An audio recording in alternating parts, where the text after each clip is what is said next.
My name is Officer Jimenez with the Burnsville Police Department. I'm currently the school resource officer at Burnsville High School. Um, and I'm here to talk about a difficult subject, which is usually drugs and your kids. I know it's a difficult subject to approach, especially if you think your child might be using drugs. So I'm going to give you pretty much a quick crash course, um, which is just a quick summary and some of maybe some tips about how to notice that is drug use in the home, maybe by your child, and hopefully I'll give you some good information. Okay, so there's a lot of risk factors that come with drug use, but that's something that we'll talk about here in a little bit, okay? So these are some of the subjects we're going to talk about, some of the risk and protective factors. A quick overview of some of the substances that are being used by young juveniles these days, how to identify some of these drugs, drug paraphernalia, definitely some red flags and signs you should be looking out for in case your child is using alcohol or abusing some type of drug. Give you a quick little summary of some laws that pertain to the drug use and alcohol use. Where to look, especially if you think that your child might be doing drugs, where to look for that in their room. A couple of tips and some resources that hopefully will help you out.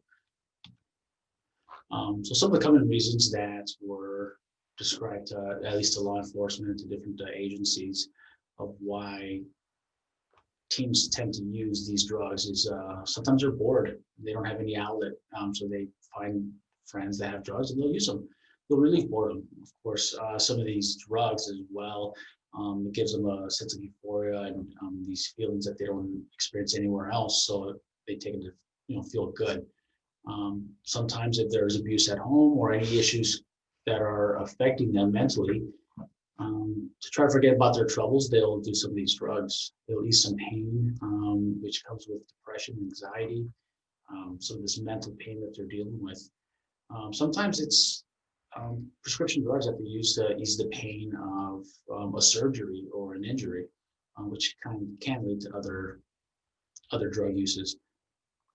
Sometimes it's just being curious about the feeling of what a drug may do, and they find a friend that has it, and they ask them for it, and sometimes it does that. With some of these drugs as well, especially when it comes to tobacco and alcohol, it makes them feel a little bit more grown up, more adult-like, because they do see it in their homes and around the society in general, that grown-ups are smoking tobacco or chewing tobacco or even drinking large amounts. So they want to feel the same way as an adult, so they'll do the same thing. Show independence. They want to be their own person, and of course, sometimes with that comes a lot of responsibility, and they would have to, or they would do some of these drugs and some of this alcohol to kind of show that, like, yeah, I'm my own person, I can live my own life. But obviously, we got to understand that they're too young, and there are some repercussions to that. Sometimes belonging to a specific group, like their peers.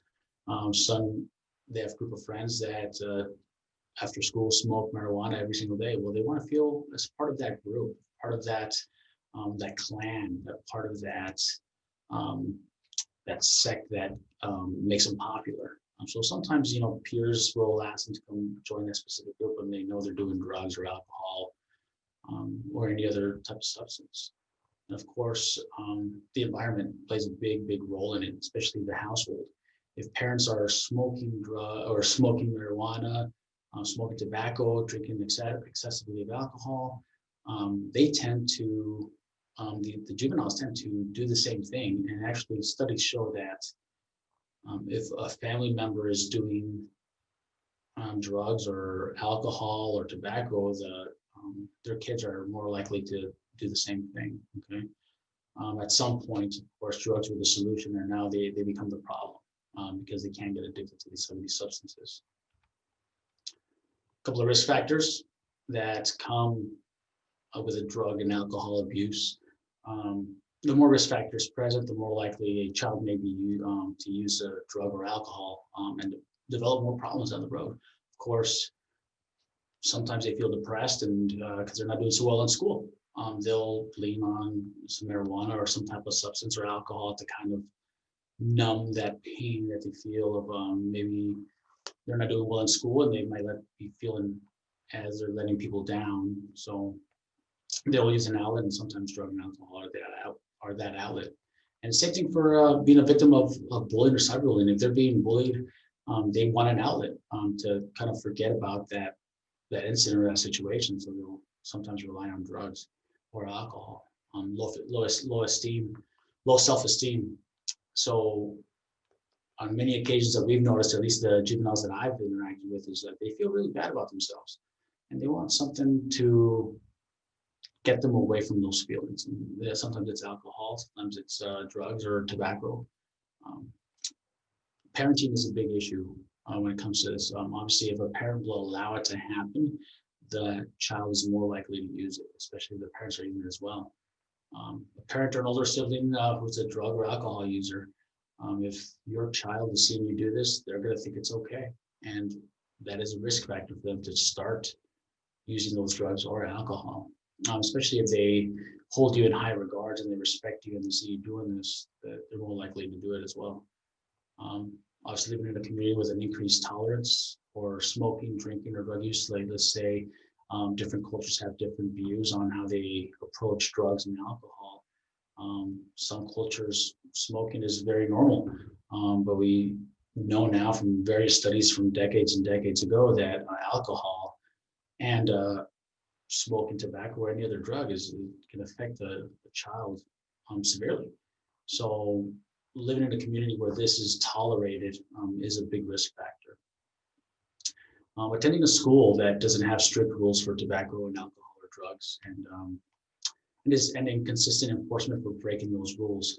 So if your child attends a school where there is almost no punishment or no regulation on what can be done at the school, including tobacco, alcohol, or drugs, they're more likely to do it or bring it to school and then or get that substance from from another student at the school. I can tell you right now at Burnsville High School, there's no tolerance for that. We do enforce it. And usually the parents are notified, and depending on the substance, they are sometimes charged with a crime for that substance. And in some cases, if the student doesn't understand or that juvenile doesn't understand that there's any risk to that drug, they're more likely to use it as well. But that's why I'm providing this information that hopefully you can talk with your kids about it. Some of the protective factors. So obviously, whenever there's risk factors, there's also protective factors, things that have shown that a child is less likely to use drugs. Strong bond with the parent or caregiver, obviously, because the parents are very influential on their kids. If they have a great relationship and they work really hard at their relationship, the less likely chance of that child using drugs or alcohol. They have a high self-esteem. They get praised for all the great things they do. They're doing well in school. They are part of activities outside of the school or even during school, as in playing sports. And they're less likely to use drugs because with those groups, there is usually a no tolerance for drugs and alcohol, and they tend to enforce that. Spending time with positive role models, whether it's a parents, uncle, whatever family member, police officer, firefighter, whoever it is, positive role models usually will be a big protective factor for those kids. Living in a community that offers activities for the kids, we understand that sometimes it takes a village to take care of your kids. And if you're a part of this community that does activities together where drugs and alcohol are not tolerated, there's less chance of them being used by the kids. Of course, attending a school with an effective alcohol and drug education program and a no tolerance policy for alcohol and drugs is a really protective factor. If it's a no tolerance at their school, most likely they're not going to be doing it at the school, which is a great protective factor, especially if they have role models at the school, teachers, counselors, staff administrators. If they are showing that they do not approve of alcohol and drugs, child is less likely to use it as well. And obviously educating them and especially if they have a belief that they're using drugs may be harmful or risky, which it is.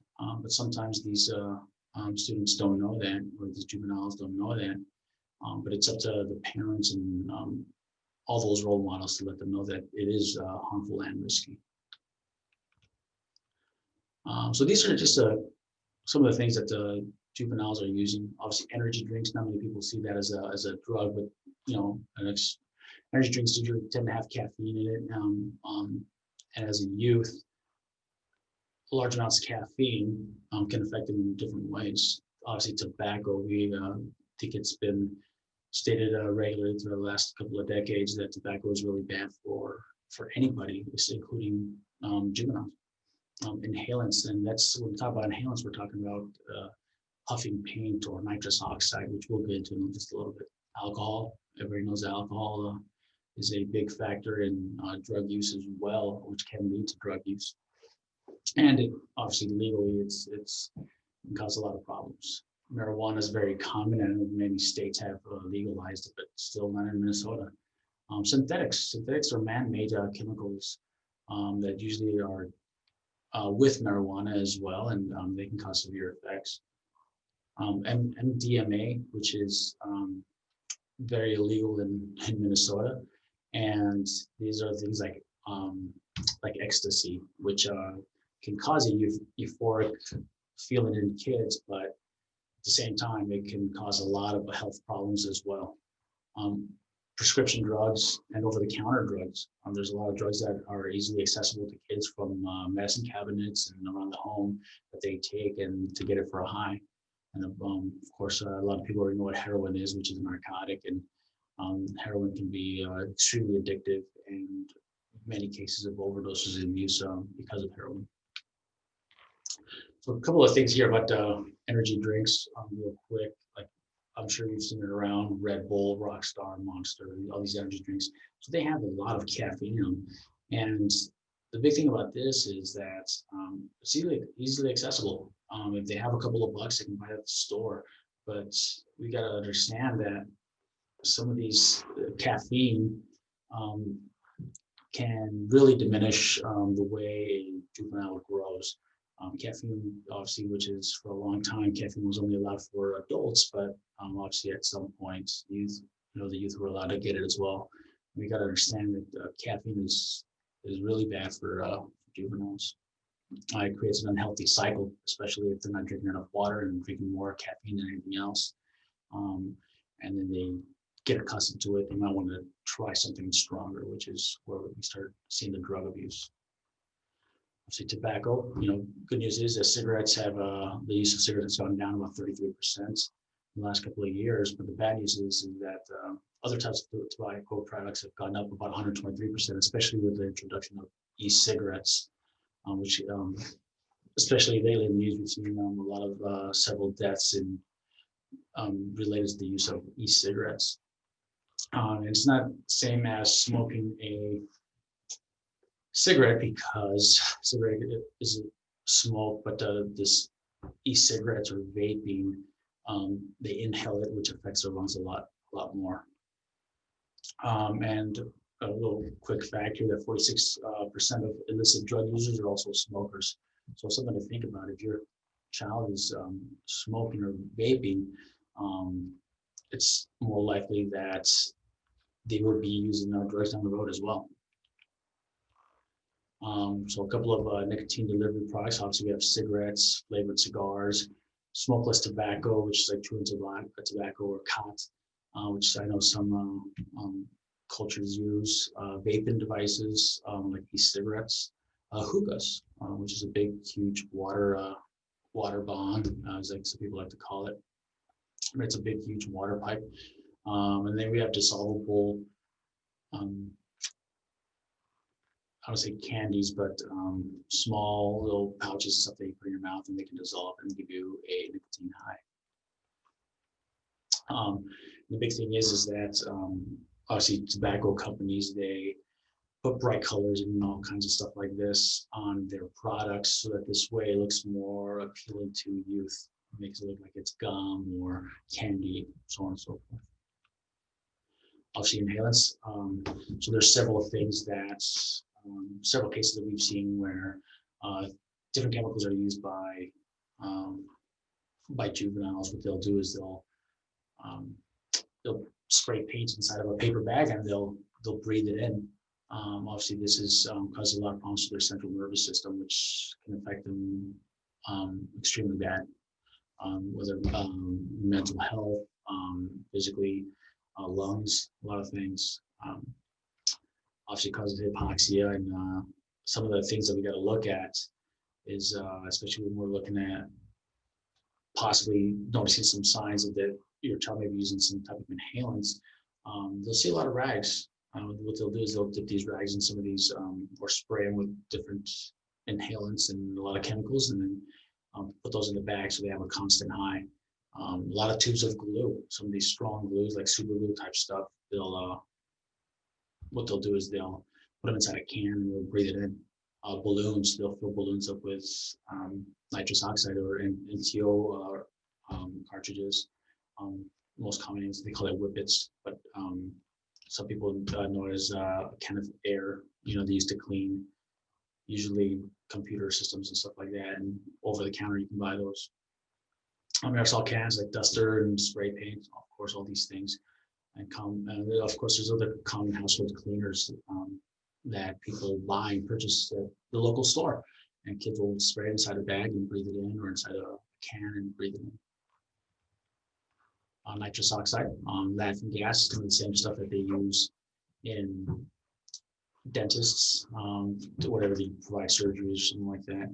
But some of the funny thing is that some of these nitrous oxide or laughing gas canisters can be purchased. They can be purchased over the counter. Sometimes for a lot of projects where they sell them, so all they have to do is purchase several of these nitrous oxide canisters and they can breathe it in. So one of the biggest questions that I've gotten in the past is, what is the deadliest drug for teenagers and young adults? And well, most people think of marijuana or heroin, but the truth is it's alcohol. Alcohol is the deadliest drug for teenagers, and not just because of the effects of alcohol, but also because the issues that come with like driving under the influence of alcohol, or what it can lead to other drug use. Parents worry about drug use. However, underage alcohol use is more likely to kill young people than any and all illegal drugs combined. And the reason is because of car accidents and then some of the risk factors that come with using alcohol. Of course, some things we need to understand is that the alcohol use depresses the central nervous system. It lowers inhibitions and impairs judgment, which makes them, if one of your children is using alcohol, it impairs their judgment and it makes them sometimes do things that they normally would not do. Obviously, alcohol poisoning, which is an overdose, can lead to death as well. And unfortunately, we have some cases of that in the past.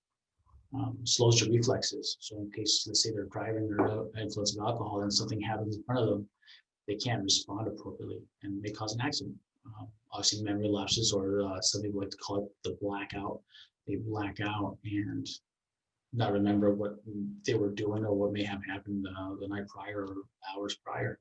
Of course, loss of coordination, the stumbling, the swaying, which obviously is part of the slow reflexes.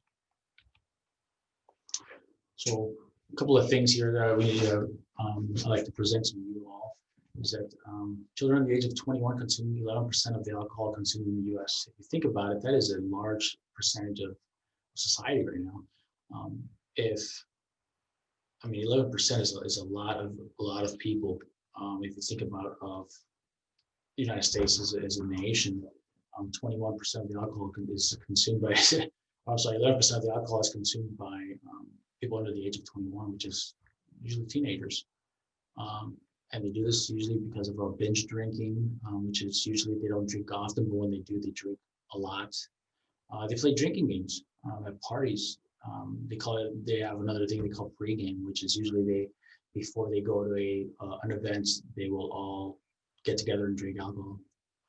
Obviously, they mix alcohol with energy drinks, which One is a depressant, and the other one tends to speed up the heart rate, which causes a lot of problems. And now they have energy to do things, but they're under the influence of alcohol. Pocket shots. They sell small little bottles of alcohol, and they'll take a small drink, or they'll take the shots of alcohol before they go do something. Boozy bears were, so the thing about boozy bears is that there's a bunch of different names for it, but boozy bears is, the best way to explain it is like they have some type of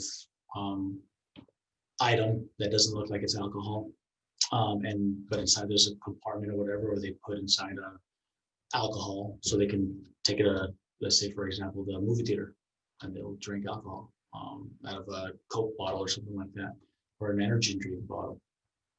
Of course, there's some other thing that they call vaporizing, which is it's not very common in Minnesota, from what I've researched, but throughout the nation there is. What they do is they make it into almost so you can inhale it, so it gets in your system a lot faster through your lungs, which can be very dangerous.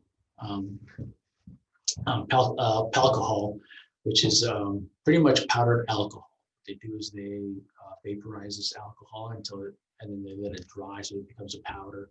And they do sell it in different places. And the purpose of this product is to get that powdered alcohol and mix it with, let's say, I don't know, some type of fruit drink. And so now you have an alcoholic fruit drink. But unfortunately, some people take it to the next level when they snort it, which goes directly to their lungs, which can be very dangerous.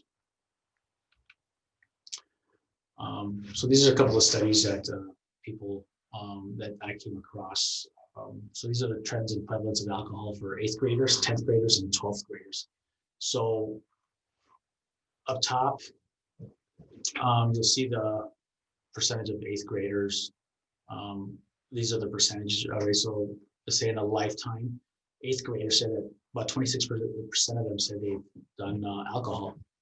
10th graders, about almost half, almost 50% of 10th graders said they in their lifetime have drank alcohol. And for 12th graders, it's a high percentage of about 66%.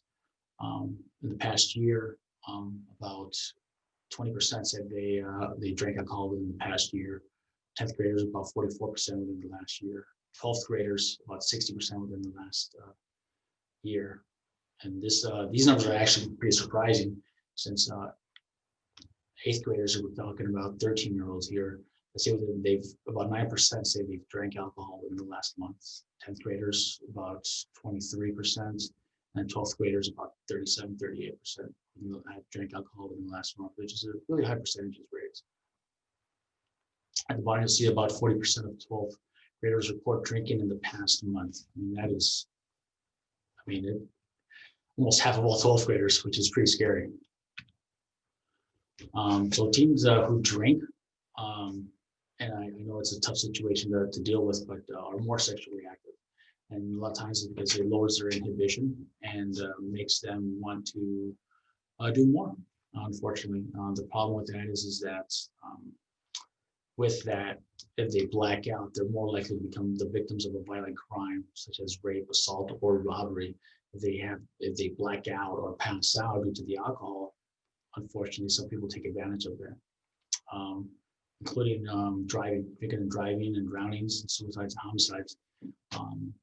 Teens who drink are more, we see a trend that teens are more likely to be involved in traffic crashes, drown, suicides, and homicides because of the alcohol. Excuse me.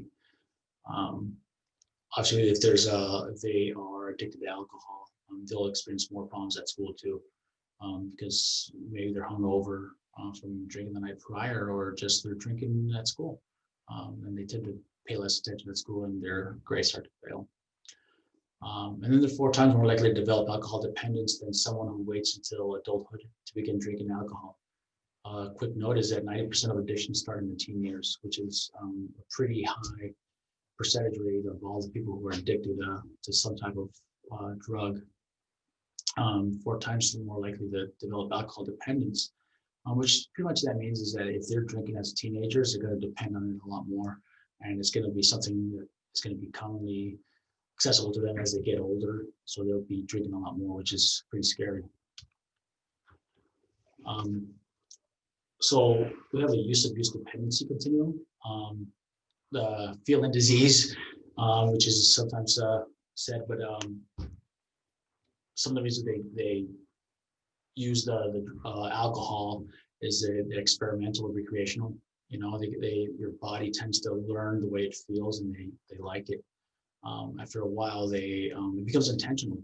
They want to feel the way they did when they were drinking alcohol, so they seek the mood.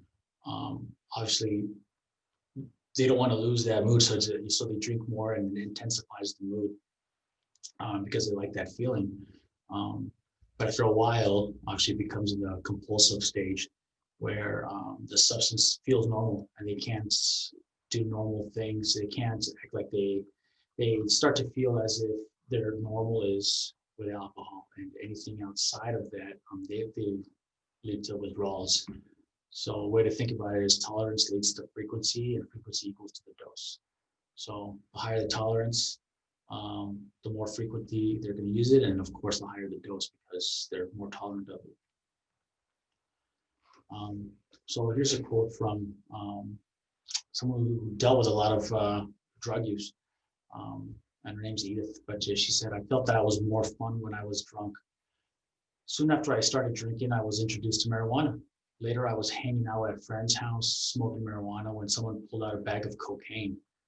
Snorting cocaine quickly became a daily habit. I was stealing money from my parents' business and from my grandparents on a daily basis to support my alcohol, cocaine, and marijuana and LSD habits. Then I was introduced to Oxycontin and began using it on a regular basis. By the time I realized I was addicted, snorting Oxycontin was a part of my daily routine. I needed something stronger and was introduced to heroin. I would stop at nothing to get high. My addiction was winning. Every time I tried to kick it, the physical craving would send me back for more, it all started with just drinking alcohol." Next, we'll talk about marijuana. What's the big deal about marijuana? Well, about 80% of high school seniors, they don't see marijuana as being harmful, although there have been various studies that show that it is harmful to teenagers, or those who are still, those users are still developing. Kids who learn about the risks of drugs from their parents are significantly less likely to use drugs. About 20% report not receiving this benefit, meaning that as parents, we have to be able to talk to our kids about the risks of drugs, not just marijuana, but any drug or alcohol. And and that's the big thing, is that if we talk to our kids about it, they are less likely to be involved in that type of behavior. So this is the way marijuana is perceived by a lot of teenagers and youth. So in 1993, about 26% were using, and about 35% there was a perceived harm, meaning that they knew it was harmful a lot more than what they were doing. And of course, things started changing in about 2003 significantly, where about 34% of the youth were using it, and that's because there was less perceived harm. They didn't think it was that bad. Well, closer to 2013, about the same percentage are using, but their belief in the perceived harm significantly less, which is pretty crazy. And if there's less perceived harm, there's a chance that they might convince other people to use it as well. And they'll use it more often, which can lead to more drug use and different drugs and stronger drugs, and maybe some alcohol abuse as well. So about 36.4% quit, so by 11 students in the average class. So in the average class, by 11 students use marijuana, which is a pretty scary statistic. So a couple of things to think about here are, some fact or fiction stuff. Some people have these different myths. And one of us, most people who use tobacco, alcohol, and marijuana do not go on to use harder drugs. Well, it's a fact. It's kind of one of those things. It's kind of hard to explain, but the best way I can explain is that um, if they are stuck with using the tobacco and alcohol and marijuana, and they're just doing this, there's a good chance that down the road it might develop into something else. But at the time that they're doing it, they usually do not go on to use harder drugs. So if that makes sense. Hopefully that wasn't too confusing. Gateway drugs. Most people who use harder drugs such as cocaine, heroin, or methamphetamines report having used tobacco, alcohol, and/or marijuana first. It's a fact. So anybody who's doing some of these harder drugs, they will, most likely they started by using tobacco and alcohol and marijuana. So marijuana comes in different forms. The active ingredient is called THC, and that's a big, long word that I really don't know how to say. But everybody just knows that it's THC. So that's the THC is the stuff that makes them feel that euphoric feeling. But different growing techniques that we've seen lately, they modify the marijuana to be stronger and more potent. Some of the new trends are weed wax, which is a wax that they tend to make into a type of wax that they can smoke it, and it looks like chapstick in a little tube. And what they can do is they just put it inside different forms where they can burn it and they'll smoke it that way, which is concentrated and a lot stronger. We have edibles, which is like sometimes you see gummy bears or gummy worms. They are laced in the inside with THC, which is obviously a derivative of marijuana. THC concentrates, sometimes you see them in vape pens where it's just concentrated THC. And you'll see them put it in usually a yellowish liquid that they'll put inside e-cigarettes, and they'll smoke it. So BHO or butane hash oil, which is the best way to explain is they get the oils from the drugs and they can make it into, so you can smoke it and inhale it as well through e-cigarette. Butters are kind of similar to weed wax, but butters are usually in kind of like this, little small balls and stuff like that. You just separate them usually, but it's usually the same. It's about the same thing as weed wax. You smoke it. So a couple of things that we what they call marijuana nowadays: green, bud, hash, tree, weed, wax, shatter, earwax, pot, blunt, joint, herb, ganja, boom, BHOs, and butter. So these are some of the things that if you are talking to your kids or you hear them talking, they're talking about some of these. They say some of these words. It should pique your interest. They might be talking about drugs. Same thing with the marijuana use. If they're going to go do some drugs somewhere, or you hear them talking about it, something to think about, like, hey, we're going to go smoke or blow trees, we're going to blaze, burn one, toke, a tea party, blow smoke, torch, dab, or dabbing. Some things to think about if you hear your kids talking. Marijuana paraphernalia, obviously they have rolling papers for cigarettes, cigars, pipes, bongs, which are big glass pipes. Excuse me. Of course, e-cigarettes or vape pens. Grinders, which I'll show you a photo of in just a little bit here. But jars, wooden boxes, and other storage items to reduce the smell. So this right here is called a grinder. It grinds up the marijuana so that this way it's a lot easier to smoke. Obviously, we have different types of vape pens, which is what it is right here. These are the bongs or the water pipes that we see very often. And some people get pretty crazy and they start building different devices like this so they can get a larger, stronger effect from this marijuana smoke. Synthetic drugs, which are extremely dangerous. These are the what they call designer drugs. They're usually made with man-made chemicals, and usually the most common ones are marijuana and bath salts. If you ever hear K2 or spice coming out of your kid's mouth, it's something to think about.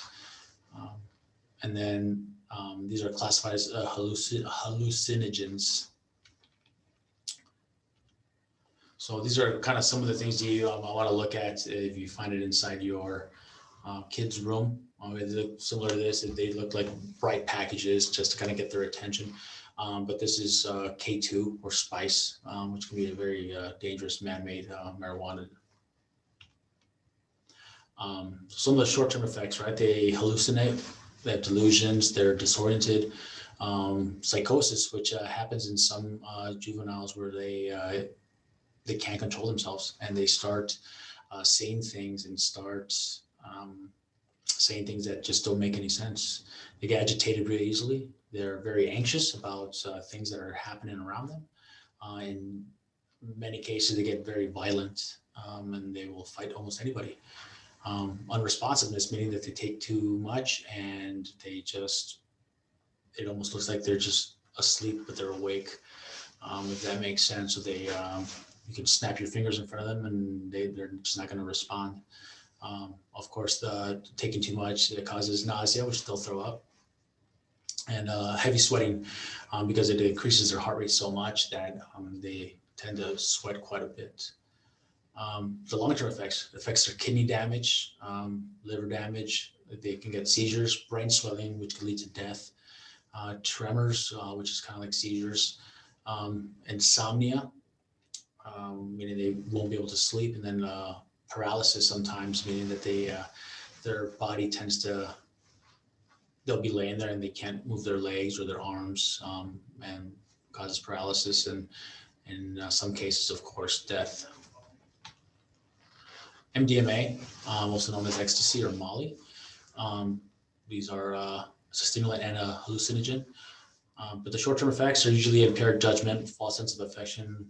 Some people call it the love drug, but they get really touchy-feely and they want to soft items. They want to rub against their face and their body because it increases their sensitivity to different textures. Confusion, obviously they may not know what they're doing. Can lead to depression because of the effects of on their brain. It causes anxiety, paranoia, sleep problems. What they do sometimes we see is the involuntary teeth clenching.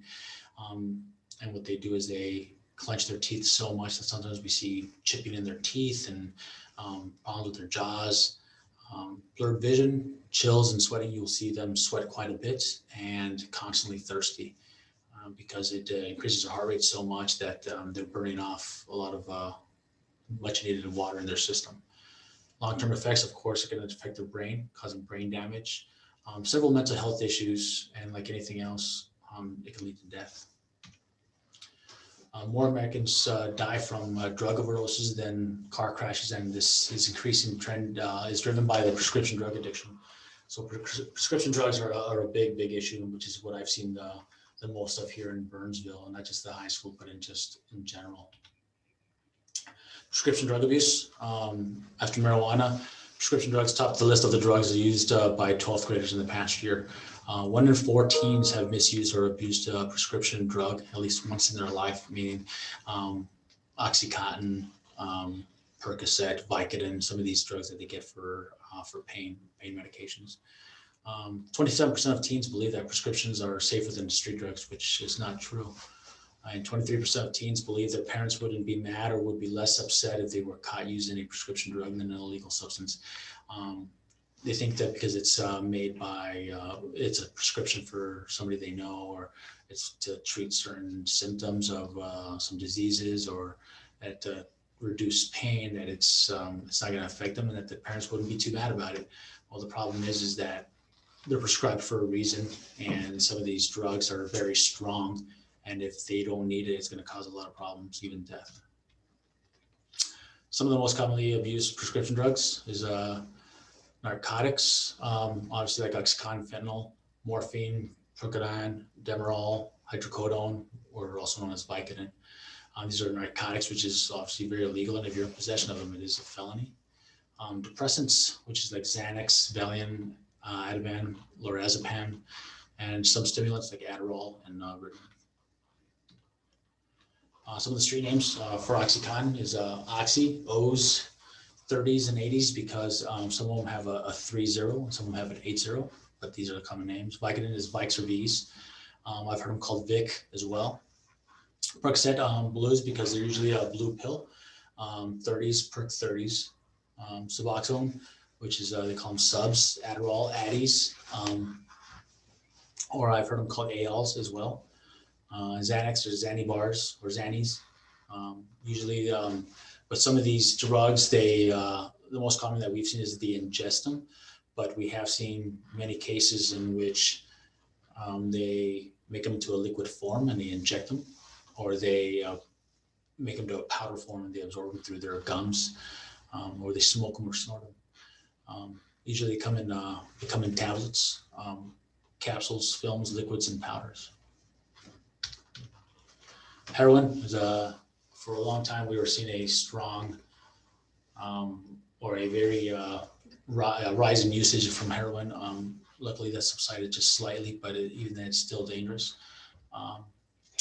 Some of the paraphernalia you'll see is glass inside bags or very small plastic baggies, cotton balls with Q-tips inside of them, or like cotton balls that have usually like a dark tar liquid on them. Burnt spoons, obviously used needles, which is a picture right there. Straws that sometimes have a burnt residue on them. Small rubber bands, usually these are used to tie off certain products or to give themselves a tourniquet. Usually the smaller rubber bands, you'll see them tying off to like in between toes and fingers. Obviously multiple lighters and a tie-off band, which is usually a long elastic band or something they can tie off in the upper arm or leg to cut off circulation for a moment while they inject the drug. Some of the things that we've seen is we see track marks, which are usually a small dots and bruises. Usually some of them can get affected really easily along the arms. I recommend looking in between fingers and in between toes because once you collapse a certain vein in your arms, you really can't use it too often until it heals. So they'll move on to in between toes and fingers. Sometimes you'll see them in the neck, but those are fairly rare.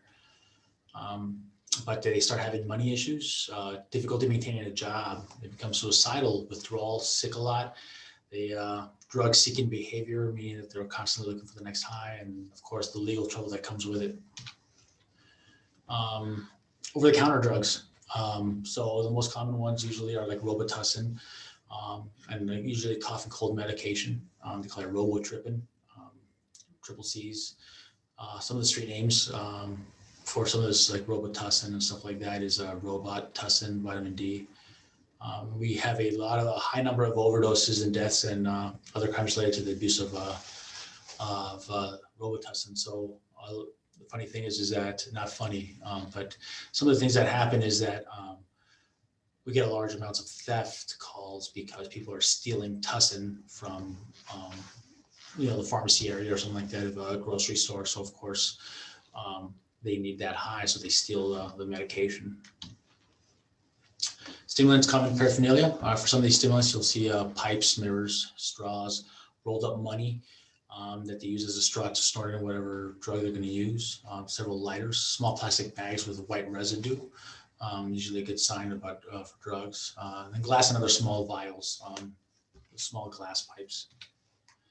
Some of the things we got to look out for when it comes to our kids possibly using or abusing these drugs is you see them with red eyes. Obviously, some of the drugs cause them to have red eyes, or maybe they've been up for a long time. Their eyes get red, and usually caused by some drug use. Constrictor dilated pupils, meaning that their pupils, the center of their eye, gets really, really small. And then some other drugs, they get really wide, so it looks like their eyes are completely black. Not necessarily the white portion, but the center portion of their eye is really black. Burns on their fingers or mouth, usually from glass pipes. So if they're holding a glass pipe and they have to light it on fire, they'll put it up to the mouth, and their hands and their fingers will burn, or they'll have burns around their lips. Pay attention to their clothing. Long sleeves to cover up weight loss or needle marks, cutting. Nosebleeds.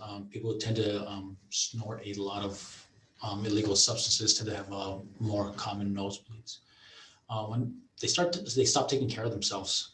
They stop showering, brushing their teeth, stuff like that. Those are definitely signs that um, something might be going on with drug use. I'm not saying that can be some type of other mental health issue, but it could be a drug use. Of course, paraphernalia, some of the things that I just showed you that you find laying around their room. Odors, be aware of odors of marijuana, alcohol, very strong cover odors. They'll spray a lot of air freshener in their room before you go in there, or as they leave, they'll spray quite a bit of it. And it's not very common to use half a bottle of air freshener for whatever reason, unless they're doing some type of drug or trying to cover up something. Suspicious or odd colors. Sometimes different things have. You'll see stains like they spill some type of drug or something like that. They'll have strange um, colors and stuff like that on their blankets and stuff like that. And then of course the suspicious or odd odors as well. And those are some of those things like you walk in and just something doesn't smell right, even though they've just cleaned the room. You know, it smells dirty. You know, maybe sometimes strong pungent smells that are, if you would picture a bitter type of smell, something to think about. Some of the red flags, of course, you need to listen for some of these words that I explained to you. If they're the sense of humor, if all of a sudden they have a weird sense of humor or something that's uncommon for them. Mood swings, they go from very high and happy to very low and depressed or angry. Stories that don't add up, pay attention to the details when you talk to them: who, what, where, when, why, and how. Sometimes those stories will change back and forth about, especially if you start talking about drug use. Changes, of course, in behavior, excessive attempts to hide, like they run away a lot. They try to stay away from you. Exaggerated efforts to keep you out of their room, desk, locker, backpack. If they are really trying to guard their room or anything inside their room, um, they're probably hiding something. It's possible. And of course, changes in family relationships.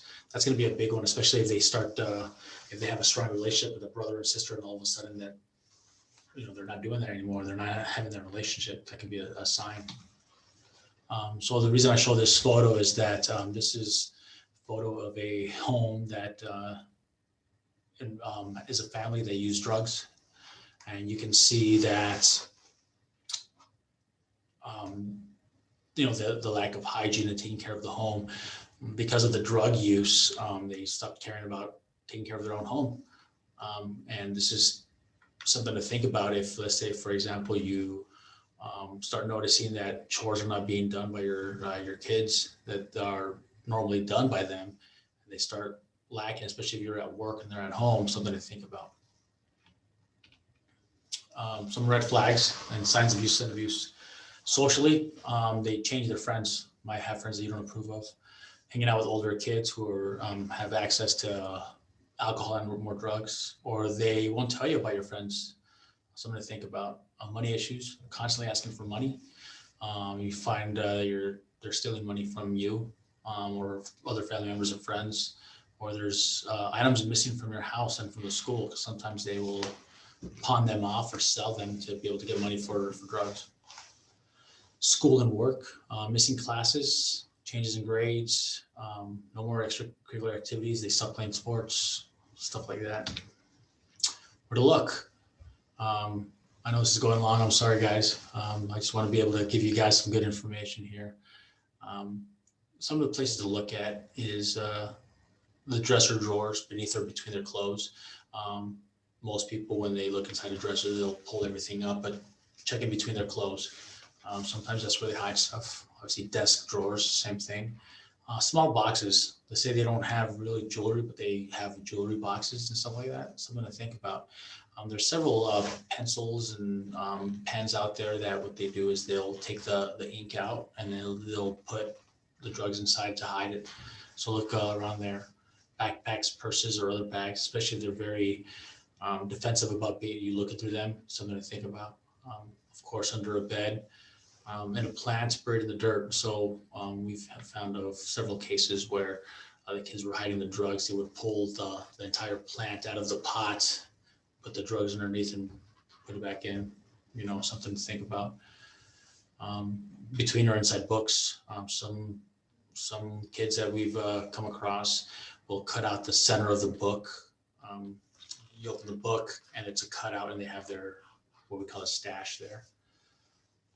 Um, Containers used to conceal like fake lipstick tubes, fake soda cans.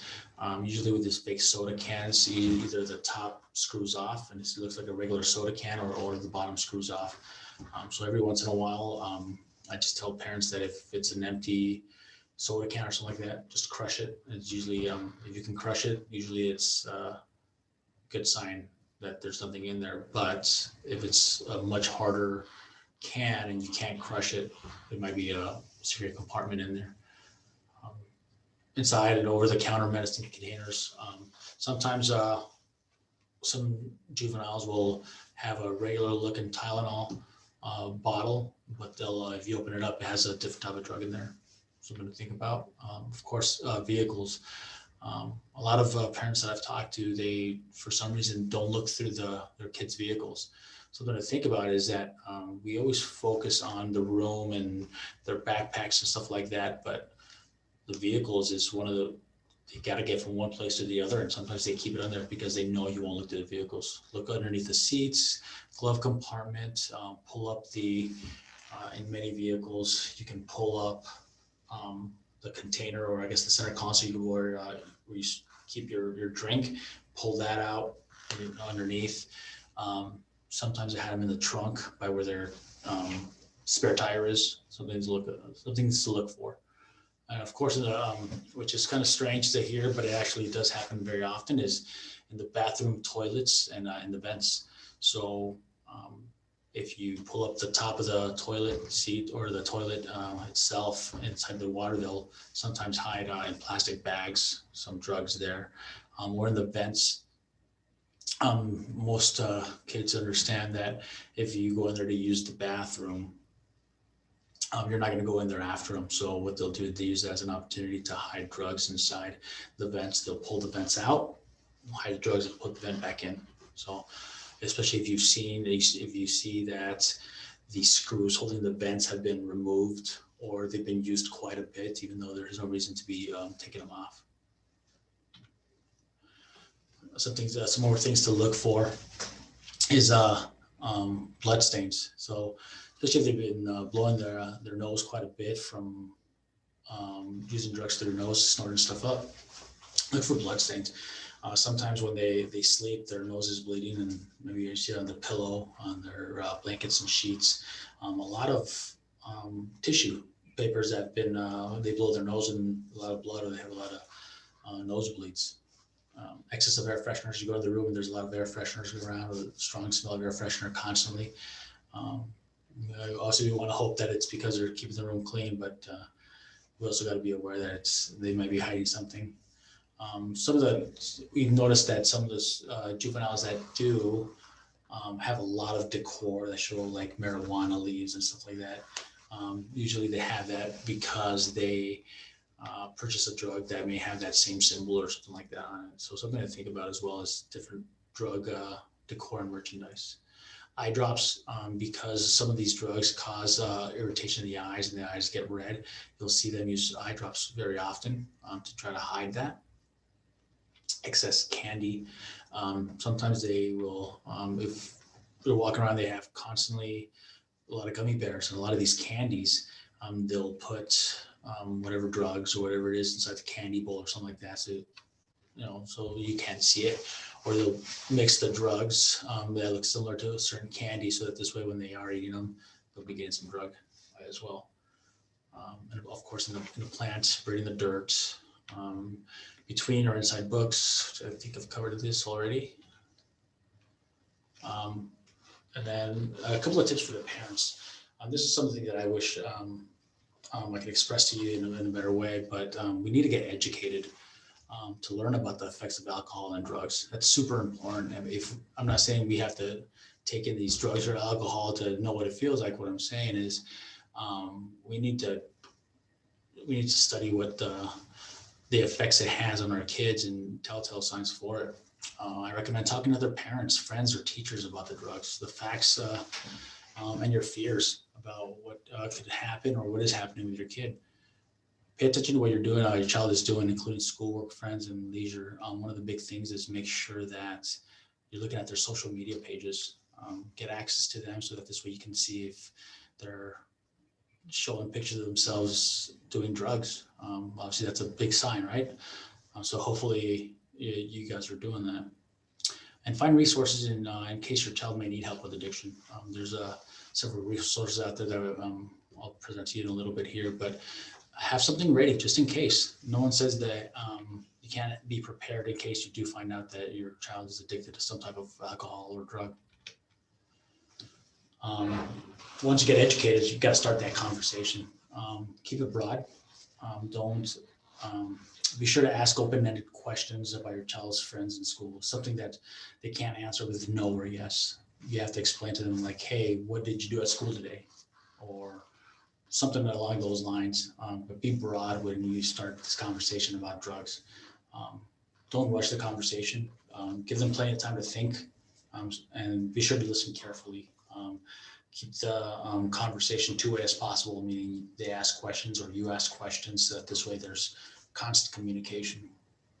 Be understanding, because sometimes we tend to find out that the reason they're doing these drugs is from another reason. They're being bullied, or they feel bad about themselves, or they're struggling mentally somehow. So just be understanding, don't judge, and don't be too critical. Remember, we're there to support them, and then explain to them exactly what your concerns are.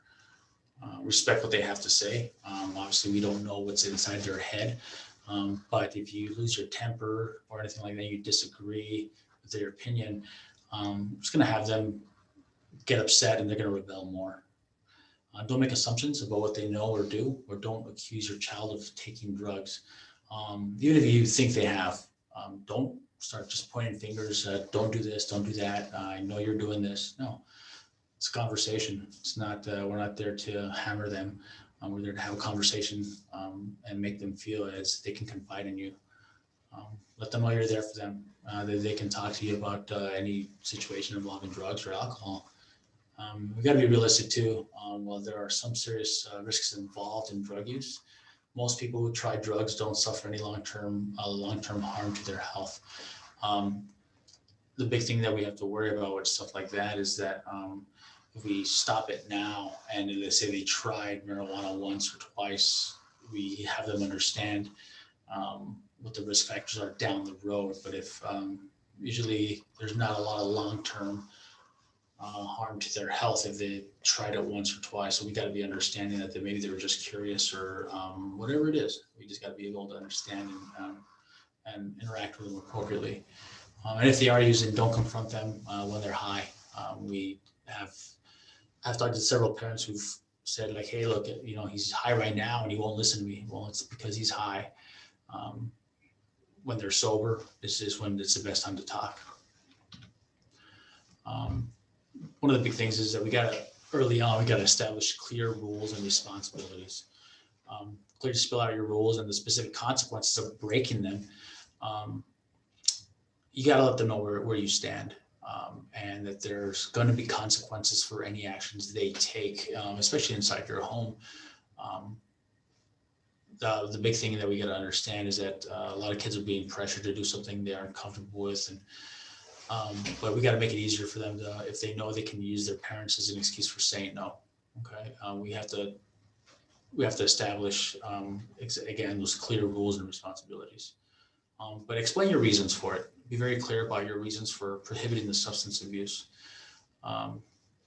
Teenagers are often ordered to do things without being given a clear reason why. And by explaining yourself, you're inviting them to have a more open adult conversation.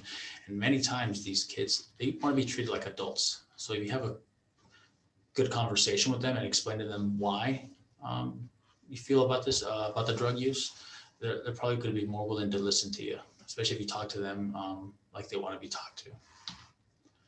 So some of the things that we've got to understand too is obviously a lot of these things are illegal. So alcohol-related laws, some basic ones here is consumption. It is illegal to drink under the age of 21.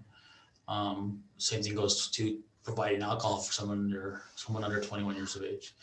of course, there comes DUIs or DUI accidents with injuries or fatalities. We have to understand that with alcohol, they can get in an accident, and if they injure somebody else or they kill somebody else, I mean, it's a really bad situation. Okay, disorderly conduct, which is one way that some officers use this as the drunken public kind of thing.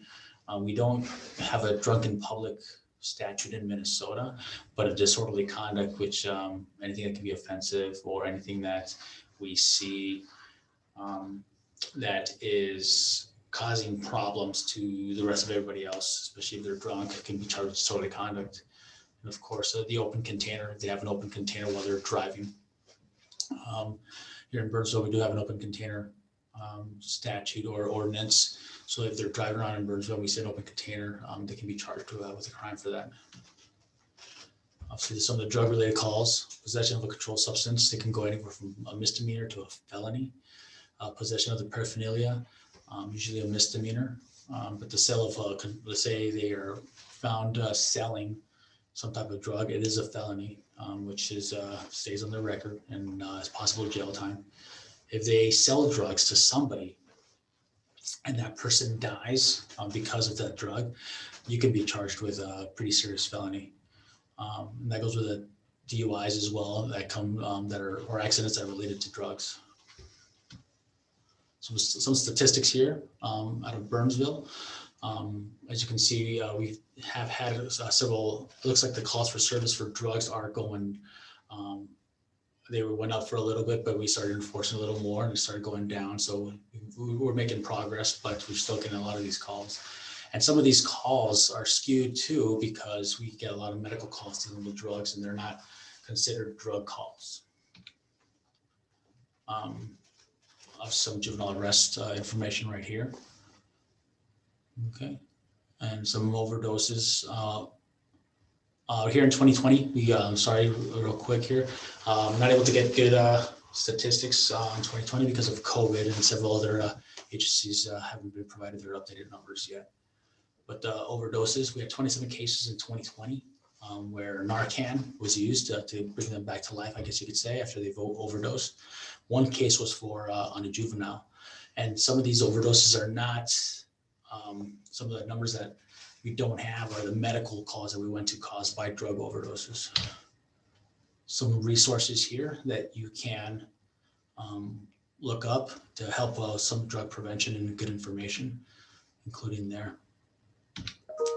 And that's, my name is Javier Jimenez, and I appreciate you listening to me, and hopefully you have some good success with talking to your kids. Thank you. السلام عليكم ورحمة الله وبركاته. walaalayaal waan soo dhaweynayaa mar dambe anigoo Nasra Suleymaana. walaashii waxaan soo dhaweynayaa Huda Cali. Huda soo dhawo walaalo. Mahadsanid walaalo. Huda qaybta system navigation-ka nagala shaqeysa Burnsville, Isuroon. waxaan ka shaqeysay iskuulo badan oo Minnesota. waxa weeyaan parent advocates soo maaha Huda? Ha. Yes. Parent advocates-ka waxyaabo badan ay sameeyaan iskuulada ka sameeyaan oo shaqooyinkooda waxaa loogu qoray warqadda ama contract-ka mooyaane waxyaabo kasii badan ayay ka shaqeeyaan. Aniga first hand arkay way ila shaqeeyeen family badan oo la shaqeeyeen way garanayaan sida ma aragtay ama inamada ka shaqeeya iskuulada siday u caawiyaan. maanta session-kan wuxuu noqonayaa about parenting or waxyaabaha familiyaasha Soomaaliyeed maaragtay ay la kulmaan. Marka waxa hore aan rabo inaan ka hadlo waxa weeyaan waxyaabaha maaragtay hor istaagaya familiyaasha inay fiicnaadaan oo maaragtay meeshay rabaan inay gaadhaan. Waxaa ka mid ahna horta first aqoon la'aanta ama aqoon la'aanta yaana odhanayna macrifad la'aanta, qofku inuu ma garanaysaa waxyaabaha oo caqabado la kulmayaan ama waxyaabaha maaragtay systemka nidaamka siduu u soconayo waxay u baahan yihiin inay gartaan markaas inaanay garanin because waxay joogaan meel aanay informationka ay u baahan yihiin markaas aanay ka heli kareen ama qofka ma aragtay yani sometimes markuu hooyadu markay guriga joogto maybe inaanay garaneen qof garanaya wixii so waxay maaragtay inta badan waxay wax u waayaan ama ay u gaari kari waayaan because wixii ma garanayaan marka waxaas waxyaabaha ka mid ah weeyaan qof inaanu ma garanaysaa helin wuxuu u baahnaa markaas caruurtiina inaanu u raadin waxay markaa u baahan yihiin because of inaanay garaneen siday u helaan taasna waxaad uga gudbi kartaan ama aad u hagaajin kartaan waxa weeyaan inuu qofku before intaanu wixii ku dhacin inuu raadiyo information mar kastaba information ku saabsan sida qoyska loo hagaajiyo ama waxa ka maqan loo dhammaystiro ama waxa kugu soo socda for example qofka yar wuxuu ku jiraa 8th grade or 9th grade aniguna waan garanayaa hooy ahaan inaanan garanayn wax ku saabsan waa first waa curadkaygii ma garanayo waxa ku saabsan collegeka for example waxaan tegayaa waxaan raadinayaa waxa ku saabsan collegeka sida loo buuxiyo financial aidka ama maaragtay sida loo bixin karo lacagta iskuulka scholarshipska xaggan u mari karaa in order in information helo qof aan garanayo caruurtiisa miyay ku jiraan high schoolka miyay ka qalin jabiyeen miyay galeen collegeka qofkaasaan isku xidhaya waxaan ku odhanayaa waxaan u baahanahay macluumaad ku saabsan then sida silsiladoo kale qofba qof buu kusii gudbinayaa qofkaasa xagan markuu qalin jabiyo community collegeka oo kale okay university ba rabaa inaa u raadiyo qofka yarna masha allah caruurteena joogta maraykanka waa very smart so they will help you out way ku caawinayaan inaad wixii ma garanaysaa la raadisid maxay kula tahay walaal huda taas waa dhab way ku caawinayaan ciyaalku markii horeta haddaad ilmaha u diyaar garaysid ilmo mucaawimo kula kacan qabanaya waraaq akhriska ina waraaqaha kula buuxiyaan xataa waalidka isagoo garanaya ayuu weydiin karaa ilmaha u koran karaa hooyo halkan ila eeg warqadan ila buuxi waxay ilmahana baraysaa sida waraaqaha loo buuxiyo waayo gurigu waa meesha ugu horreyso inuu wax kasoo barto ilmaha haddii la baro kaal hooyo warqadan ila buuxi halkan ila saxeex halkan ku qor xataa warqada la dirayo meelka lagu dirayo halkay ka timi iyo halkay ku socoto haddii ilmaha la yidhaho hooyo ila qor amba aaba ila qor barashay u tahay oo maalin ka mid ah waa xirfado markuu u baahdo uu soo saaran karay waayo tababar aad u dheer ayuu haystaa ilmahaasi waa runta waa kugu raacsanaytaa waxa kale walaalay aan rabay nooga warantin waxa weeyaan languageka sida maaragtay different caruurteenu iyo waalidka maaragtay kala different language inay isticmaalaan inay isfahmin xataa haddii xataa ay ku wada hadlayaan the same language aan inay isfahmin nasre walaal dib baan kelmadda ugu yaro noqonaya waanan xasuusnaanaya horta waxaan rabaa inaan maanta waalidkayga aan fursaddan inaan ka faa'iidaysto aan waalid kula sheergareeyo ama aan kula wadaago inay jirto waalidku inuu yahay 4 qaybood qaybo ayaa jirta waalidka ah oo ah qayb marka uu cadhoodaba isqabo qaar baa jira ruul adag oo jecel ruulkooda in la jabiyo waalid baa jira odhanaya ilmuhu isaga iska koraya oo waxaanay sameynaya waa caruurnimo isaga kori doona iyo waalid baa jira baritoole ilmaha uu doonaya diyaar garaysta marka waalidku horta waxa muhiim ah inuu ogaado amba isaga inuu isku sameeyo qiimayn evaluation waalidka ku yahay waayo qofku markuu xanuunsado waxa la daweyn karaa xanuunkii markii la ogaado dhibaatada reerku markii ay jirto amba uu qubato amba ilaahay naguma keeno uu burburo soo socdo waalidku inuu dawo raadiyaa sida markuu caloosha ku xanuunto madaxa ku xanuunto dawadeeda waxa lagu heli karaa qofka inuu horta ogaado waalidka keebaa tahay dabeetana uu caruurtiina u sheego uu isagana ku yahay uu ka shaqeeyo luqadda waxaa keenaysaa luqadduna waa wax muhiima badanaa waxaan arkay waalid fara badan intaan iskuullada u shaqaynayay adigu isku dardar 12 sannadood iminka waan ku dhex jiraa anigu laftaydan qudhaydana waalid baan ahay waxaan u ahay waalid caruur ilaa dugsi sare ka baxday ku jirta dugsi sare dugsi dhexe iyo ka hooseba ku jirta ayaan waalid u ahay waxaan arkay waalido fara badan oo aan la shaqeeyey waxaan saaxiibo fara badan oo hareerahayga jooga oo aan garanayo luqadda Soomaaliga ah waa dhaqanka qofka luqadaada haddaad luus garaysid dhaqankaaga ayaad ka tagtay ama dhaqankaaga aad gacanta ku hayn Soomaalidu badanaa ma odhanayo Soomaalida dhan laakiin dad qaar waxay aaminsan yihiin luqadda Soomaaliga haddii aad bartid tan Ingiriisiga ma baranayo amba ilmahan waxaa la geenayaa iskuulka ELL baa la geenayaa oo second language buu baranayaa amba maxaan ku rahdaa waxyaalo fara badan ayaa maskaxdooda ku jirta luqadda ilmaha markuu kiisa hooyo uu barto ilmaha kale uu ka caqli badan yahay uu ka fariidsan badan yahay wuuna ka kalsooni badan yahay kalsoonida way u dhistaa luqadda hooyo dhaqankaa u dhisaysa qofka hadduuna lahayn foundation amba basic culus hadduuna lahayn horu u dhaca baaritaan badanna waa la sameeyey carruurta luqadaha kale ku hadla amba luqadda hooyada ku hadla carruurta kale way ka caqli badantay marka waalidkii waxaa keenaya aniga maanta Soomaaliyeed baan ahay haddaad kelmad qalinkaa wax iga weydiisid dee 10 macnaan kugu sheegi karaa qalinkaa laakiin Ingiriisi markaad iga weydiisid there's a pen waxbaan ku qori karaa baan ku odhanayaa waxna waan ku sawiran karaa laakiin wax intaa ka badanoo macnaan bixin karayo way ugu adkaanaysaa si kasta haddaad Ingiriisi u taqaanid waa laga yaabaa dad jira inay aftahan ku yihiin af Ingiriisiga haddana barrier baa jira waayo taadii ma aha marka waalidka Soomaaliga markuu ilmihiisa u sheekaynayo isagoo yar isagoo caloosha ku jira isagoo soconaya af Soomaaliga kula hadlaa waxay kaa celinaysaa berri maalin ka mid ah adoo meel adag ku jira ayay kaa saaraysaa luqadda Soomaaligu waa dhaqankaagii luqadda ciduu doona qof amba Spanish ha noqdo amba ciduu doona ha noqdo luqaddiisa hooyadu waa dhaqanka wallahi taas aan kugu raacsanahay waxa kale rabo inaan kugu kordhiyo waxa weeyaan walaalo adiga yani ka waalid ahaan adiga laga rabaa inaad adigu baratid luqadda Englishka more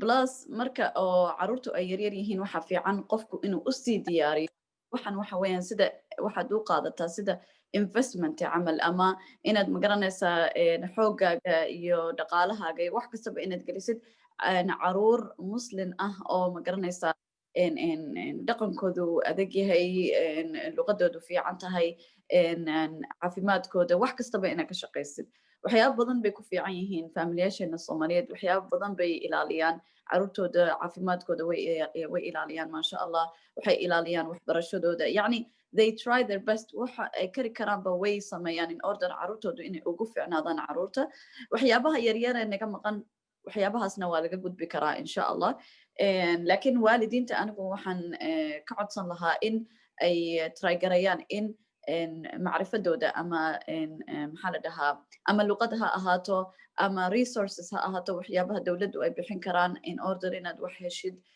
inay magaranaysa ka qayb galaan inay active ahaadaan okay hadda waxaan u gudbaynaa values iyo culture-ka ama maaragtay waxyaabaha oo dhaqankeena ku saabsan marka values iyo culture-ka waxaa jira wax la dhaho generational gap marka walaalo generational gapkaas wax yar nooga sharax si aad because adigaa ku jira ma garanaysaa meesha ugu muhiimka ay lagu arko generational gapka which is schoolska generation gapku anigu waxaan u arkaya ugu badan waalid badanna aan ka wada hadalnay kow waa luqadda iyo waalidkii hooyadii iyo aabihii oon isku meel joogin marka fikrad ahaan ilmaha marka uu yar yahay amba marka aad soo kubcinaysidba labaduba hadday dhinaca ka hayaan waxaa laga yaabaa xitaa inay jirto qof hooyo keligeeda amba aabba keligiisa ilmaha markuu korsanayo dhaqanku ilmuhu waa ka mid luqadda waxaa keenaysa ee kale generation gap ilmo qof waalid kasta waalidkiisa wuxuu ka oran jiray kun waa akhir zaman aniga hooyada waxay ugu jirtay waa akhir zaman annaga kuygan ku oranaya waa akhir zaman diintana meel baa ku oranaysa rabbi awlaadaka ka jiil qad ilmahaaga beritoole jiilka soo socda u diyaar garee isfahanka innaga halka inaga haysta waxay tahay waalidkii oo markii horeeto ilmuhu uu yaraa dhaqankiina ku xoogsanayn luqaddii oo in isfahmay aniga waxaan arkaa dhibaatada ugu weyn waalidka haysataa waalid iyo ilmihiisa loo kala turjubayo oo aan isfahansanayn gaab intaa ka weyn anigu ma garan karo luqaddii dhaqankii maxaan ku dhahdaye xalku ma aha had iyo jeer marka uu ilmahaagu ku fahmi waayo iska daa amba maxaan ku dhahdaye kaas i garan maayo farahan ka qaaday kaas i fahmi maayo farahan ka qaaday waayo dhibaatadani markii horeta ayay bilaamatay marka inta ay yar tahay in lasdaba qabto ilmuhu intuu yar yahay in lasdaba qabto oo luqadda iyo dhaqanka iyo culturekaba midda labaad waalidku anuuna taa cidna ku dhaleecaynin amba ku dhaliileyn waalidku wuxuu isticmaalaa marka soomaalida especially waxaan ku arkay anigu ardayda especially waxaan ku arkay waxay ku odhanayaan xijaabka oo kale waa soomaali waa dhaqan soomaali xijaabku dhaqan soomaali ma aha xijaabku in la isdadaa waa diin islaamba ku baraysa dhaqan soomaaliyeed ma aha dhaqanka iyo diinta horta inay waalidku uu ilmaha u kala saaro kani waa innagaa dhaqan kule waa soomaali kanna waa diinteena waxay inoo faray qalad waxaa ku jirta carruurta soomaaliyeed intay badan maxaan ku dhahdaye tashuush fara badan ayaa ku furan xaggii diinta iyo dhaqankii waxyaalo badanoo dhaqankeenu diinteenu horta wax xunba male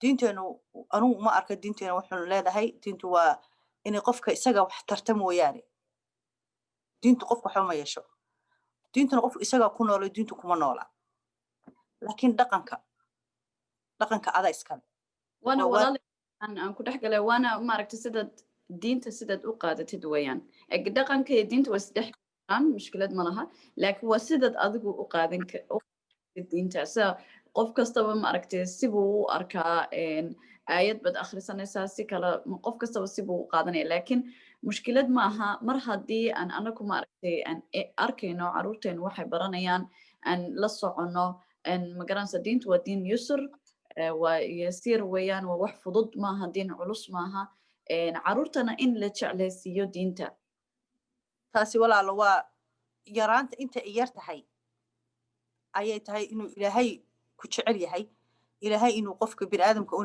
dhibaatadiisa wax ku falayn diinta marka ay yar tahay horta ilmaha lagu soo kobciyaa aabahay Allah naxariistay wuxuu oran jiray marka la xabeerayo geedka marka uu yar yahay haddii aan la oo inta waayar lagu xiro aan la toosin markuu weynaado lama toosin karo way adkaanaysaa ilaahay baan horta wax xanuuniyaa laakiin inta uu yar yahay haddaadan hagaajin markuu weynaado qorigu kaa jabaya marka diintu waa marka horeeto diintu yes waa cusur ulaysa diintu way fududahay waa yusur ulaysa cusur diintu way fududahay laakiin anigu waxaan ka hadlaya nasray walaalo waxa weeyaan dhaqankeena xijaab ma aha dhaqan qofku wuxuu ku odhanayaa anu arday badan baan arkay odhanaya marka iskuulka la tagana dhaqankay waxaan haystaa maraykanka waayo fahamku wuxuu yahay af ingiriisi ku hadal maraykan baad joogtaa sidan yaal dhaqankii iyo diintii wuxuu dhan tashuush baa iskaga jira carruurta badan marka waxaa loo baahan inta horta in loo qaboojiyo oo loo dejiyo oo lagu yidhaaho adigana intan ba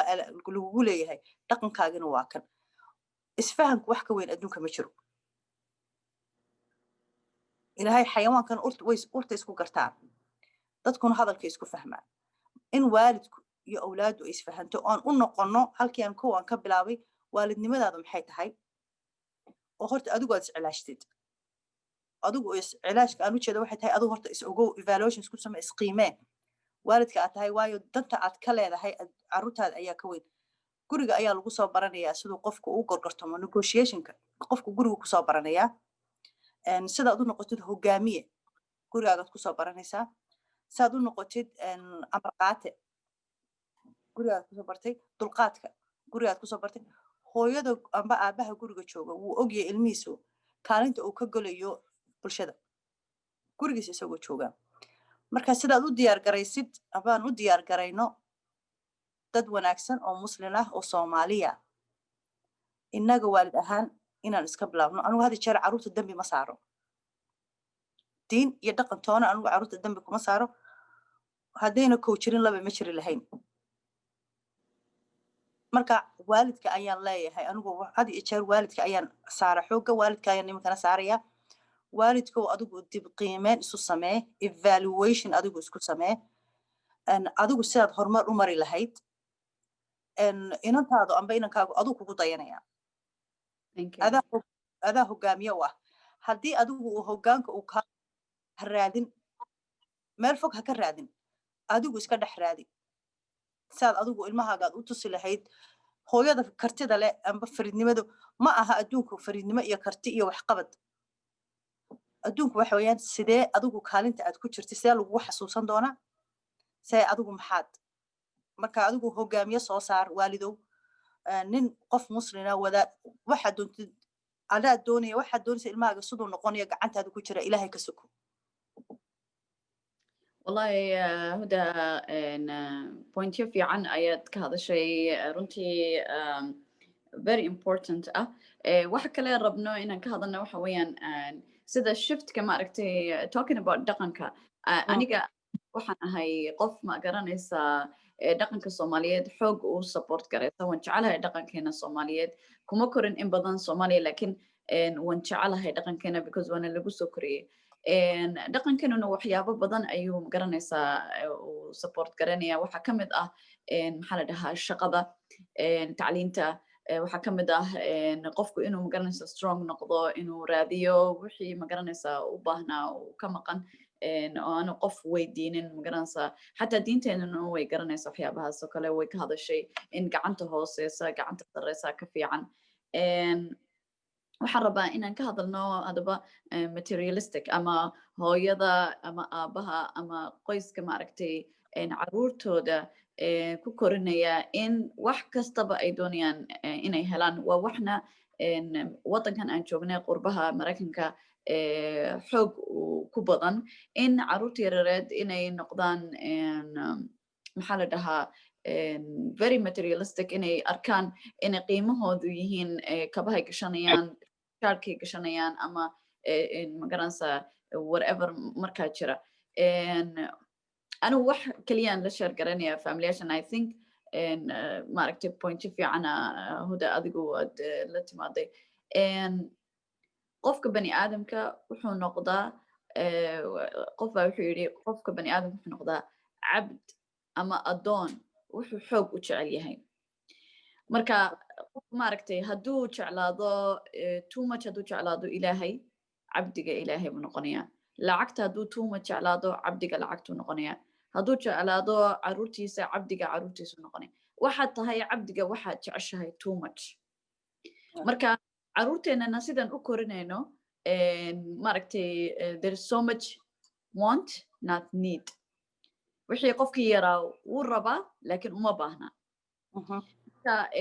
waxyaaba badan ay ku aragtay adiga iskuulada for sure aniguna dee communityga ku aragnay caruur yar yar oo ma garanaysaa how many times I arkay caruur yar yar hooyadood si xun u raqaya even though she does the best for them ayada xaggeeda waxay u aragtaa wax wanaagsan inay u samaynayso iyada iyo aabihiiba aabaha hooyada keliya maaha yani they both work so hard way soo shaqaynayaan kiradii bay bixinayaan kaharbadii electricitygii everything waa la bixinayaa korontadii and then qofkii yaraa hooyadii you know ama aabihii si xun buu la hadlayaa runtiina dee meeshan joogtan ma edbin karti sidii aad u joogtay wadankii so waxaad odhanaysaa qofkii yaraa you know ama lagaa qaataa ama wax ku dhacaan so you rather inaad magaranaysaa iska aamusida tirahdid ba ilaahay ha soo hadeeyo maxaad taa ka odhan kartaa nasri walaalo horta waa dhab way jirtaa dhibaatadaasi waalid badan bay haysataa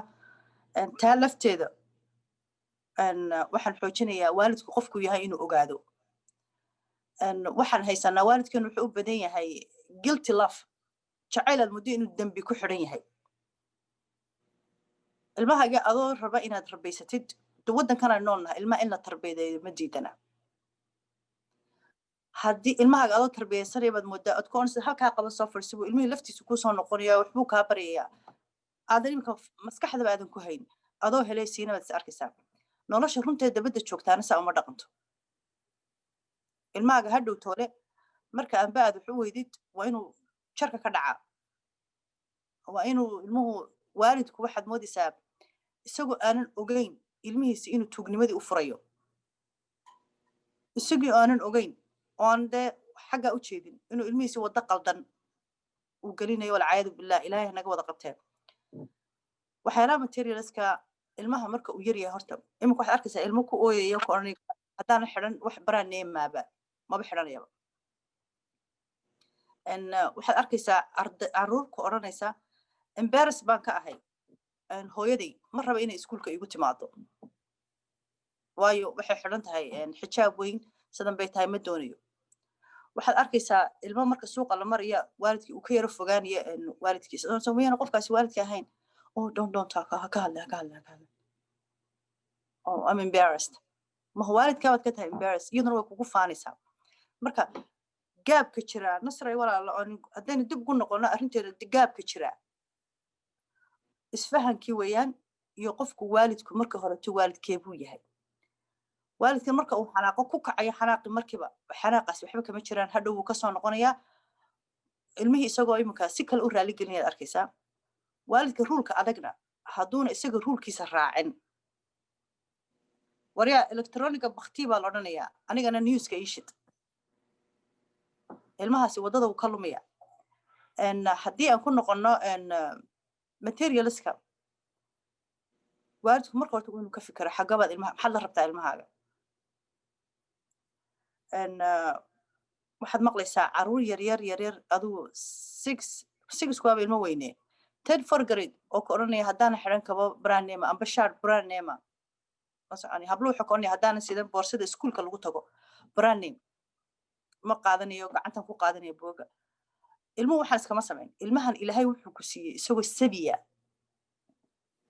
sabi buu ahaa ilmaha marka lagu siiyey waxa aad ku shubatid waa cadoo cajalad everest oo cajalad waxba aan ku jirin soo gatay waxa aad ku record garaysatid uma dib u dhegeysanaysaa marka waalidka intaa ka feejignaada aad bay u wanaagsan tahay had iyo jeerna ilaahay laa taqnatu min raxmatillah naxariista ilaahay had iyo jeer way jirtaa nasri bankaa sheegtana qofku wuxuu u bato ayuu yahay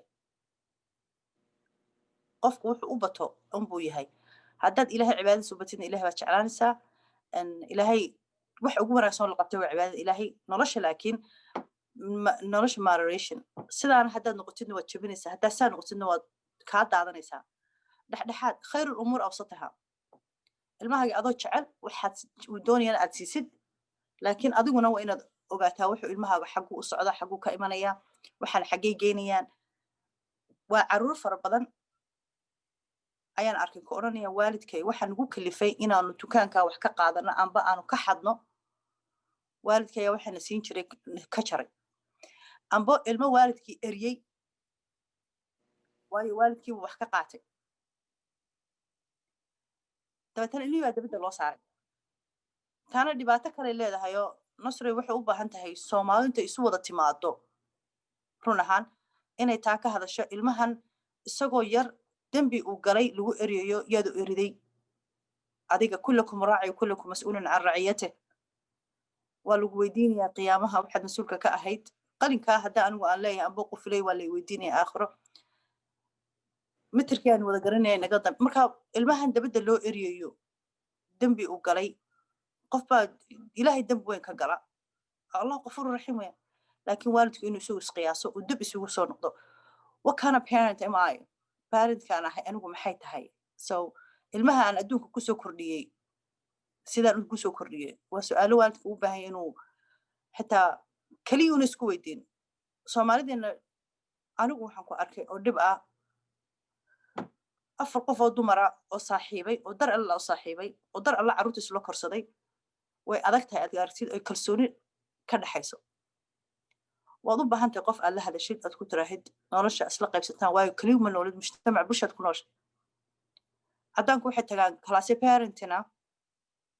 parentka oo dad badan baa isu wada imanaya ka wada hadlaya oo ilmahayga wax ma cuno ilmahayga sidan buu yahay ilmahayga sidan buu yahay tacliim baa kuusoo kordhaysa waayo gurigaaga wax kasta kuma koobna Warren. Wallahi, mashallah, that's a very good points, Wayan.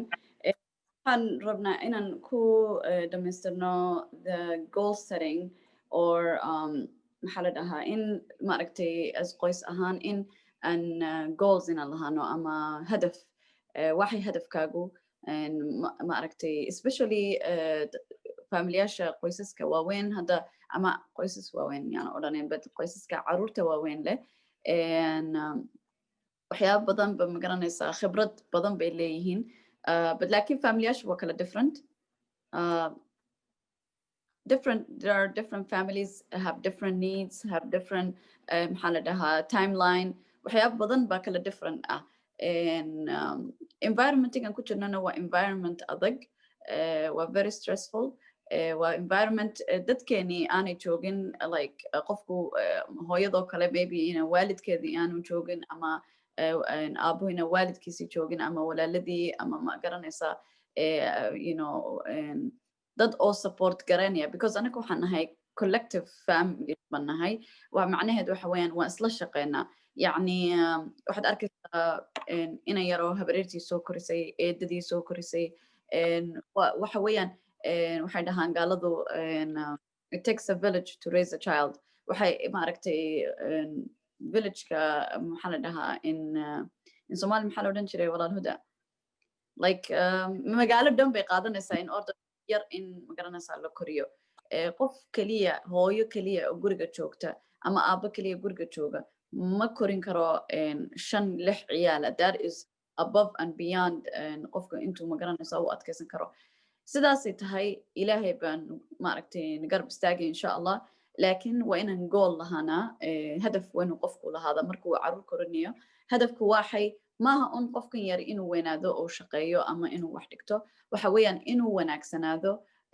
maxaa dhaha mujtamac fiican inuu dhex galo inuu isagu mujtamaca creator ahaado means that hopes weyn inaan u lahaano sida mujtamacyadoo kale waxaa lagu odhanayaa qofkaas waxa weeyaan mujtamacaas waxaa lagu yaqaanaa wuxuu soo saaraa dhakhaatiir badan mujtamacaas wuxuu soo saaraa injineero badan mujtamaca wuxuu soo saaraa macallimiin badan intaasuna mujtamacu ku koraa oo ku weynaadaa oo ku fiicnaadaa tacliintu ku fiicnaadaa waxbarashadu ku fiicnaadaa waxgarashadu ku fiicnaadaa dadkeena Soomaaliyeed iyagoona tacliin haysan ayay waxgarashadoodu fiican tahay waxaa kasii fiican in wax la baro marka caruurtii hadday ku aragto adigoo wax baranaya iyaguna waxbay baranayaan way jeclaanayaan waxbarashada way ka daba ordayaan waxbarashada waxay odhanayaan okay waxbarashadan waxbay ka heshay hooyaday ama aabahay waxbuu ka helay that's waxa oo encourage garanaya marka hadda that's my last point insha allah huda adigana if you have a last point waa u sheegi kartaa waalidiinta insha allah horta nasray aad baad mahadsantahay walaalo ilaahayna waxaan ka rajaynayaa inaan wax waalidkii inagoo dhan isla qaybsanay mahad ilaahay kadib waan ku mahadnaqaya walaalo waxaan waalidka la qaybsanayaa waxa adigu ilmahaaga aad ka rabtid adigu taragaree inaad samaysid haddaan maanta aan islaaho kaba soo qaad tamaandho amba xubuub amba yaanyo haddaan beerto de anugu baradho ma sugayo yaanyadii unbaa sugaya amba tamaandho xubuubtii ma sugaya marka ilmahaagu waa sidoo kale waxaad ku shubatid unbaad ka soo saaranaysaa waxaad taragaraysaan anaa taragareeyey qofba gabadh caddaana igu tiri parenting class anoo taga bay gabadh igu tiri waxaad soo qaadaa gurigaaga dhowr cisho buug soo qaado adigu akhri haddaad intaa akhri buug iska daawo tiifiga iyagoo daawanaya 2 cisho 3 cisho dhowr cisho ku dhex daawo buugaaga soo qaado codka iga gaabiya dhe waxbaan akhrisanayaa waa lagaa baktiinaya marka dambe waana buugna waa lagula soo dulqaadanaya marka haddii adigu aad reerkaaga waa labada waalid amba waalidka keliya ee caruurta korsanaya hogaamiye adigu u noqo waxaad doonaysid taasaan anu kusoo gunaanadayaa way adag tahay ilmaha walaal waddanka lagu korsanayo waa run anigaba ciyaar yar baa ii jooga isma canaananayno laakiin had iyo jeer rajaa jirta there is hope always had iyo jeer rajaa jirta rajada ilaahay yaa laga quusan maxaan ku dhahdaye cibaada ilahay wuxuu yidhi laa taqnatu min raxmat illah ilaahay naxariistiisa yaa laga quusan rajaa jirta qofka maanta berri noolaada rajaad ku soo nooshahay marka awlaadeennuna waa ammaano waa wixii adduunka aan uga tegaynay siday nasra iminka tiri walaala ka dhawaajisay indhayarta asianka waxaa lagu yaqaanaa inay yihiin dad engineering oo tacliinta ku fiican hindida waxaa lagu yaqaanaa engineering anigoo aanan u jeedin inaan soo qaato gobollo adduunka ah laakiin waxaan doonaya inaan ka yara dhawaajiyo si ay u fahantaan aishaag soomaalideenu businesska waanu ku wanaagsanay waxaan diinta waanu ku wanaagsanay maasha allah laakiin waa kasii fiicnaan karnaa awlaadeena ma dhagahooda wax qurux badan in loogu rido ilmaha in lagu koriyo waad caqli badan tahay fariid baa tahay adduunkao dhan baa kuu baahan adduunkao dhan baa adduunkaad u dhalatay ilaahay adduunku kuu soo sameeyay wax ka bedeshid waad caqli badan tahay waad qurux badan tahay waad fiican tahay waan ku jecelahay waayo kelmadda jacaylka waan ku yarnay carruurta sheegideeda ilmahaaga qalbigaaga ma dhex geli karo waxaadan u sheegto laakiin wuu maqlayaa kawar dhawaaji oo dhegihiisa ku maqashii ilmahaaga dhegahooda maqashii waan ku jeclay hooyo qof aad u qiimo badan baa tahay adduunkaad u qiimo badan tahay macno aad u weyn baad adduunka ugu joogtaa kalgacalka ilmaha lagu beero ilaahay kalgacalkiisa ha lagu beero waadan mahadsantiin dhammaantiin waxaan iskaga tegayaa asalaamu calaykum waraxmatullahi wabarakaatu calaykum asalaam waraxmatullahi wabarakaatu mahadsantihiin insha allah thank you so much waa mahadsantahay walaalo huda cali jazaak allah khair walaalayaalna jazaakum allah khair asalaamu calaykum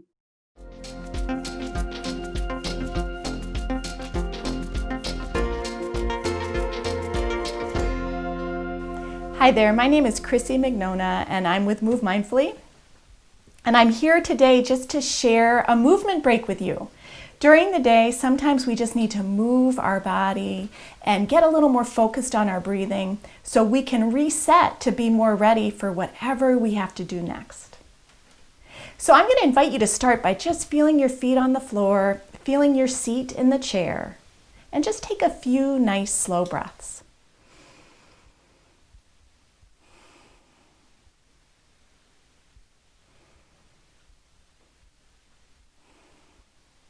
The quickest way to change how we feel during the day is just to slow down our breathing. When we're stressed, our breath speeds up. So just by slowing down our breathing, we're using our mind-body connection to help calm.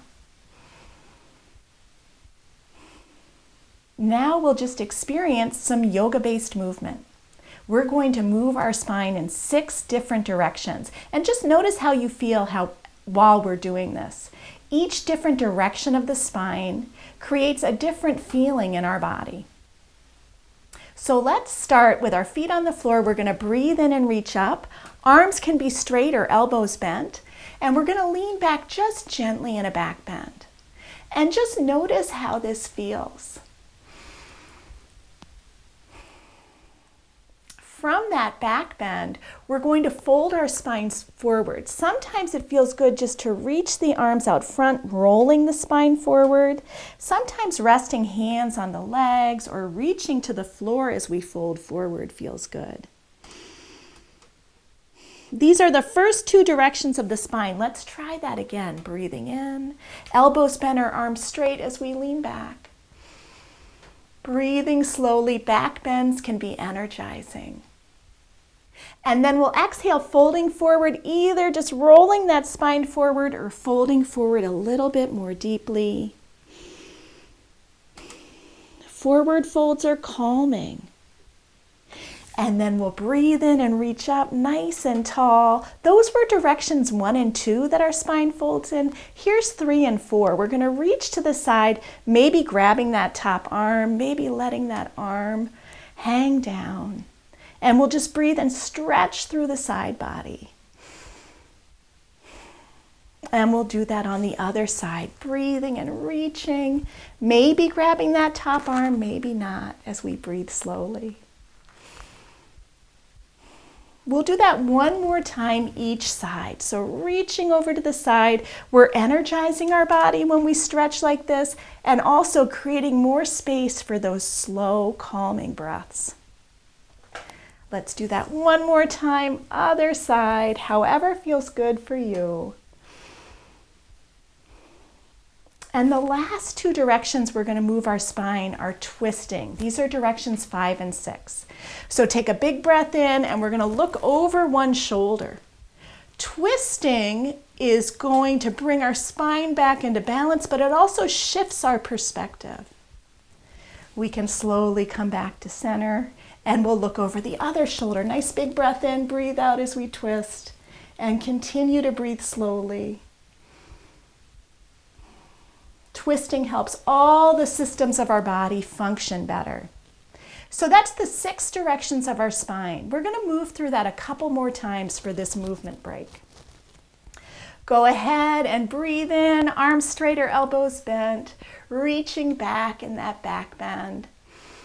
We're going to think about lifting and opening our heart to the day ahead as we breathe. And we'll fold forward. Depending how your back feels, maybe you reach forward, maybe you fold forward a little bit, maybe you fold forward a little bit more. Breathing here in the forward fold, notice if this feels calming to you today. And then back to those side stretches, breathing in and reaching up. We'll reach over to one side, however feels best for your body. Nice big stretch. And breathing slowly, we'll reach over to the other side, nice big stretch. And then we'll come back to center. Big breath in at center. And we'll breathe out and twist, looking over one shoulder. Even noticing what's around you in the room when we twist is orienting and can feel calming for the brain and the body. We'll come back to center. One more twist here. Big breath in and twist. Breathing slowly. We're resetting for the day. And we'll come back to center. Moving the body in the 6 directions of the spine is an easy way to reset and restore when we need to throughout the day. Let's just take a moment and take a few slow breaths. And you might put a hand on the heart, a hand on the belly, or even place a hand on the forehead. And just take a breath or two. Nice slow breathing, just noticing how you feel. And you might choose how you want to feel today. Choosing a word, maybe it's calm, focused, energized. Maybe it's just good.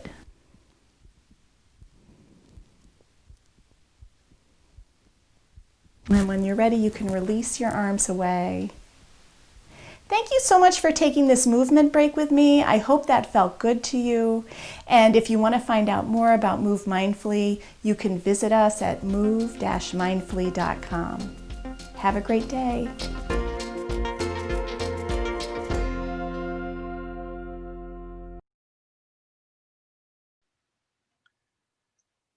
Hello, I'm Michael Bouchard.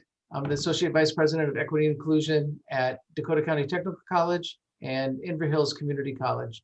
And I'm going to turn it over to my colleague, Kent, to introduce himself. Hello, everyone. My name is Stephen Kent. I go by Kent. I am the Vice President of Finance and Administration at Mitchell Hamlin School of Law. And then we'll head over to Jared. Hello, everybody. Jared Pigeon. I work up here at Minnesota State University, Moorhead, as the Campus Diversity Officer. John. Hi, hello, everyone. My name is John Harper. I'm the Director of Diversity, Equity, and Inclusion for South Central College, as well as the Interim Director of Admissions. Mario. My name is Mario Easley, work at St. David's Learning Center, counselor there, working with families and kids of trauma. And then Patrice. I have to apologize, trying to get this to work, but my name is Patrice Bailey, Assistant Commissioner over at the Minnesota Department of Agriculture. Thanks all for being here. Today we just want to have a conversation about being BIPOC dads, meaning Black, Indigenous, people of color dads, fathers in the United States, here in America. And I just want to ask the first question around what does it mean to you to be a dad? Like, and especially what does it mean to be a dad of color in this country? John, would you like to start? When I think about being a dad, because we know that there's a false narrative that most people of color don't have dads and don't have fathers. Now, while that may be true for some people, that's not the case for all. Apologize for that. For what it means to me to be a dad, it is one of the most indescribable greatest responsibilities that can be bestowed upon an individual on the face of this planet. When you talk about fatherhood and you talk about what it means to raise a child, what it means to bring them into this world, to see them grow, to instill in them knowledge, wisdom, and understanding, to watch them seemingly make mistakes, and hopefully they don't recreate some of the mistakes that you made. There's no greater feeling, right? It's not just a hear thing. It's not just a head thing. It's a heart, mind, body, and soul thing. You know, it's not a full-time job. It's your life. It's your life. Yeah. Kent, do you have anything you want to add to that? I think I agree with John that being a father is the most prestigious job or title or position a man can hold in America. I think I remember I'm reflecting back to I have two sons, they both are grown, two black little boys. I asked my son, what does he want? My oldest son, he was like 3 years old. What do you want to be when you grow up? And he said, I want to be a dad. I started crying because I didn't have a father in the house growing up. My mom and dad divorced as a little boy. And my mom had 4 boys, and we all committed that we will be better fathers than our dad was. And that's, fatherhood is hard. You are the example. When things go wrong, when you do wrong, people are watching you always. I did not want to have any daughters because I didn't want any little boys violating my daughter. But I was a little boy myself. I'm like, that's kind of hypocritical, but still in all, it was true. And I said, I want sons, but now I believe, and I got 2 sons. I believe today, raising sons is harder than raising daughters because it's a greater responsibility on me to be the example that they need to become in America as they grow up. And so I think to be a son and to be a man in America, to be a dad, is one of the most respectful and honorable things a man can do, but it is also one of the most challenging because you are always on stage. You are always in the spotlight. My 3 cents. Jared, do you want to add anything? Yeah, no, just agreeing first of all with what the 2 brothers had said before me. But when I think about, you know, what it means for me to be the dad, to me to be a dad is for me to assist my children in navigating this world with a sound foundation. It means for me to be a role model in their eyes in which they can, you know, glean some ideas from, but then also see some of the mistakes that I have and learn from them. One of the biggest things that it means for me to be a dad is trying to be honest and be there. Not having my father around.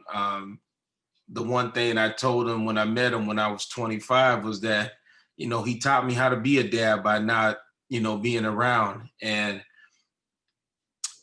so for me to be a dad means to be there, be present, and to be involved in their life as they want to grow, and not as I want them to grow, but assist them as they want to grow. Mario, would you be willing to share?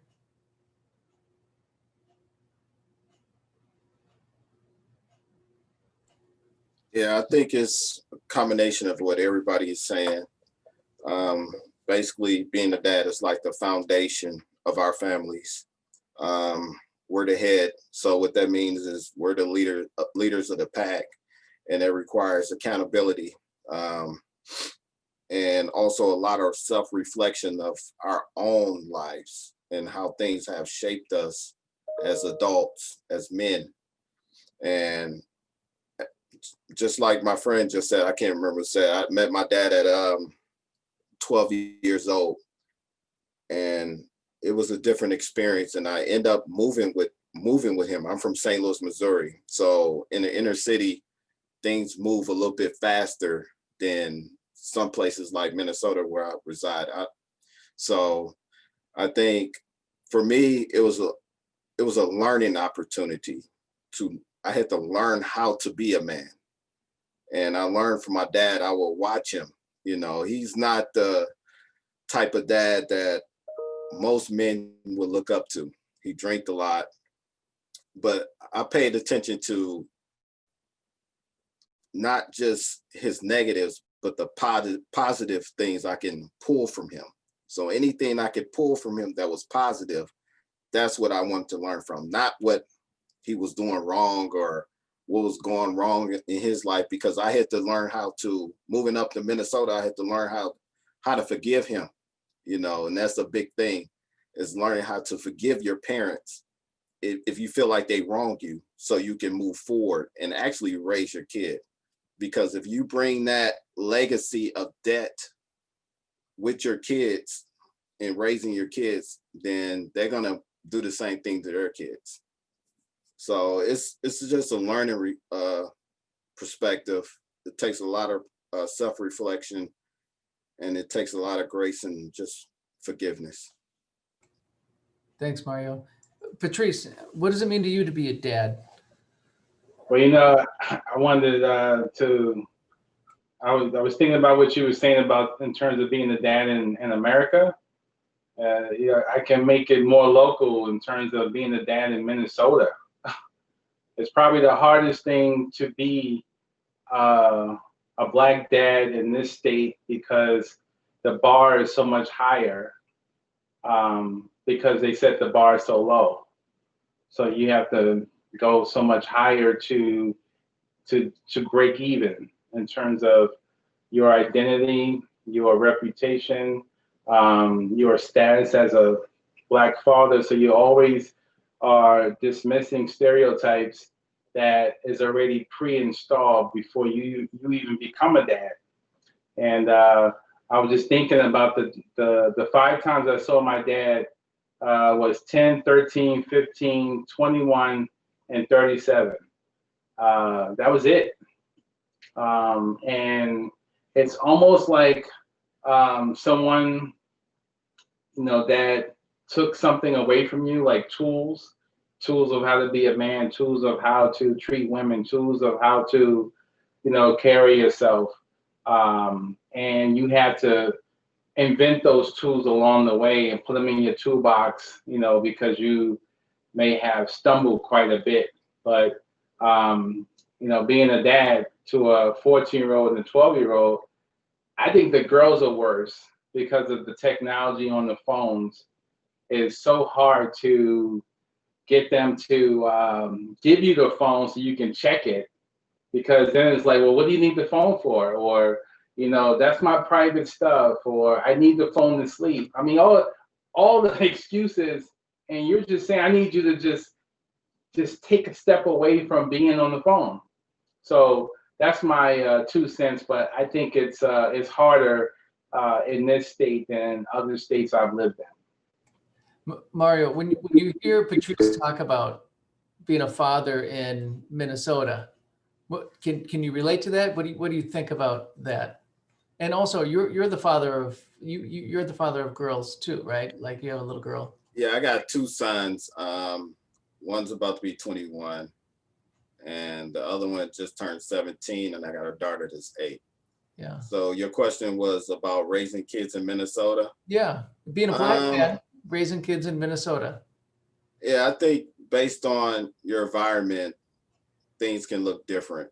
So where I was living in Missouri, I think the poverty level was a little bit higher.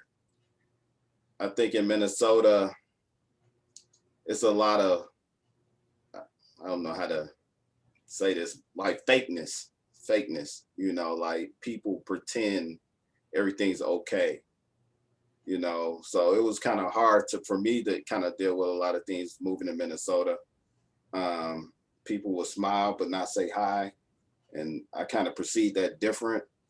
And I have to teach my kids, like, you know, like what that means, you know, what things means when they go out in the community, like just talking to them and just trying to get them to understand that it's going to look different, Yeah. you know. I think about the talk and the talk that, when my son got his driver's license, and I remember my older son coming to me and saying, Dad, what are we going to do? Vincent's about to get his driver's license. So what are we going to do? And then I was in my mind, I'm thinking of all these ideas. Okay, can I get, those, when you wear your name tag and it has that clear thing that your name tag is, I'll tape that up in his dashboard, and we'll put, every time he gets in the car, there'll be his insurance, and he can put his driver's license in there. That way, every time he gets pulled over, he can put his hands on the steering wheel. And that way, when the police come over, we don't have to worry about him being hurt or shot or injured. And I remember my son and I, after we got back from a demonstration up in Standing Rock, we were water protecting up there, and we were given a presentation, and I was telling this story about, so worried about my son, and my spouse is American Black, so my kid is American Indian and Black.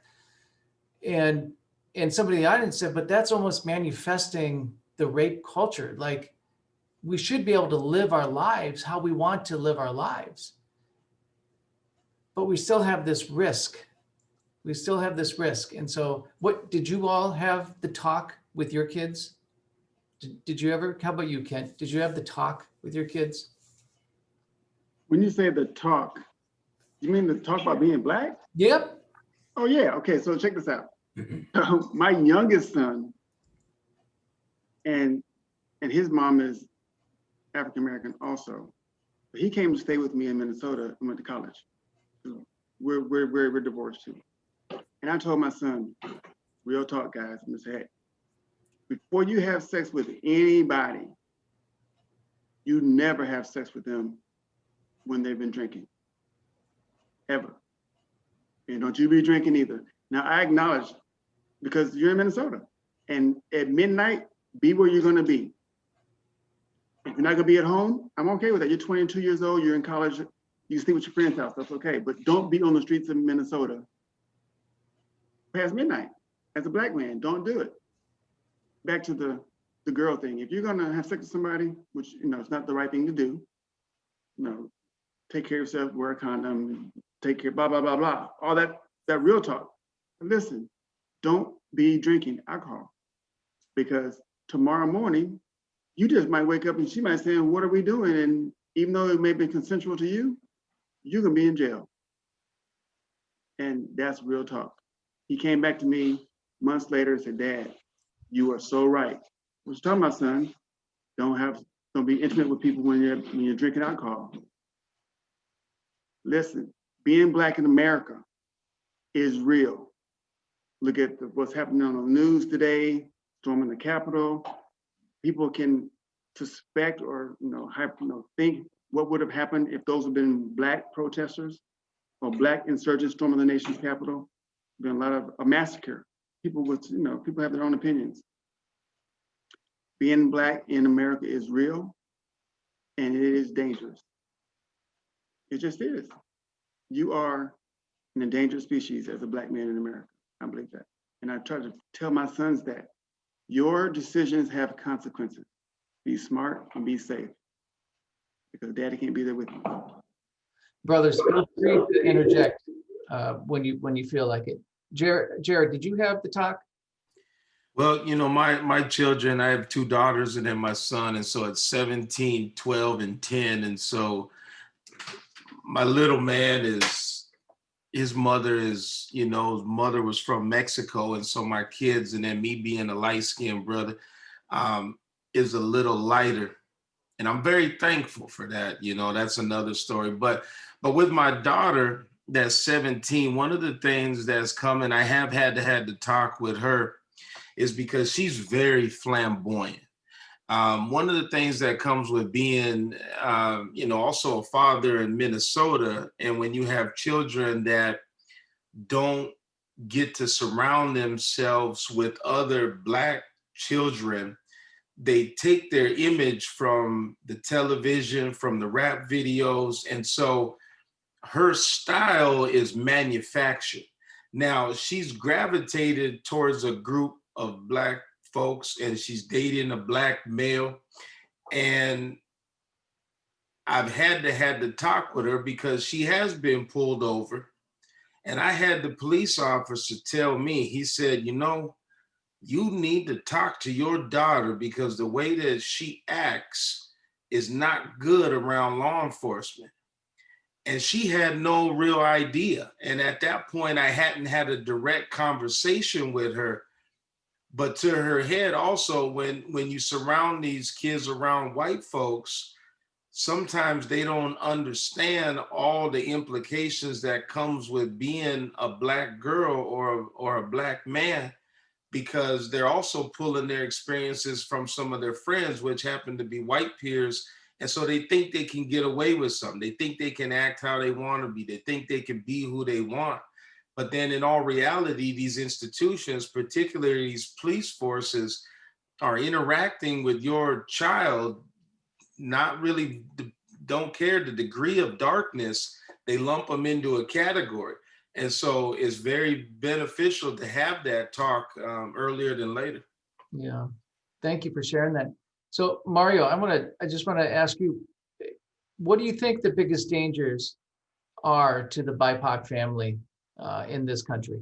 What do you see them as being? I know that's a loaded question. That's a big one. Personally, I think right now that Black men are felt to be less than. So when I say that, like, we're not even valued, not just Black men, people of color, whatever you want to say. I don't think we're valued, and it's even portrayed in media that we have no worth. So that's the hardest part. And without the man in the family, I think the families are vulnerable. So I see that as the number one issue. As to me personally, you know, I look at Black men incarcerated, being killed, not only by ourselves or killing each other, but police killing us. And it takes a toll on the mental health of everybody, you know. So that's what I see as the number one problem. Yeah, that trauma, that not just the historical trauma, but that daily trauma. Yeah, and just trying to, when you really kind of look at it, it's so much generational trauma that it just kind of keeps going.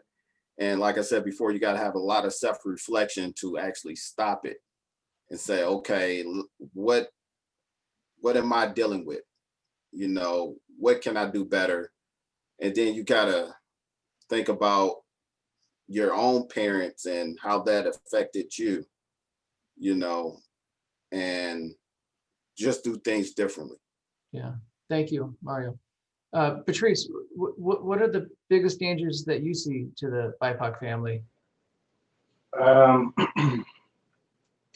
As I'm looking at it from a different vantage point, that I think the most dangerous thing is that obviously, you know, we have always been a threat to power, because, you know, if you take out the male, the family just crumbles in terms of having that support of what a father's supposed to look like. How do you take care of your kids? And the dangers is having having to tell your kids two different instructions. When you go in the car, make sure you ask permission so you can move your hands, or, you know, ask permission to do whatever. It's just like indentured. It's like mental slavery. Mm-hmm. That's so real, and it's not just driving. It's going into the Capitol, or, you know, going into a high-end store like Kowalski's or something like that, and you want to put your hands in your pocket, but we're always aware that, what does it look like to put my hands in my pocket? Am I stealing something? Is someone going to think that I can't pay for this purchase. I mean, there's all type of things that run through my mind. I'm sure that run through you guys' mind as well. But it's the two instructions that we have to give our kids to the white counterparts to give them the one-time instruction. Yeah, sometimes I think about it as, you know, in the White House, the little kid says, "Hey, Mom, I'm going to go outside to play," and the mom says, "Okay, don't forget your jacket." And then in our families, it's, "Hey, Dad, I'm going to go outside to play." "Okay, keep your hoodie down. Do you have your driver's license with you?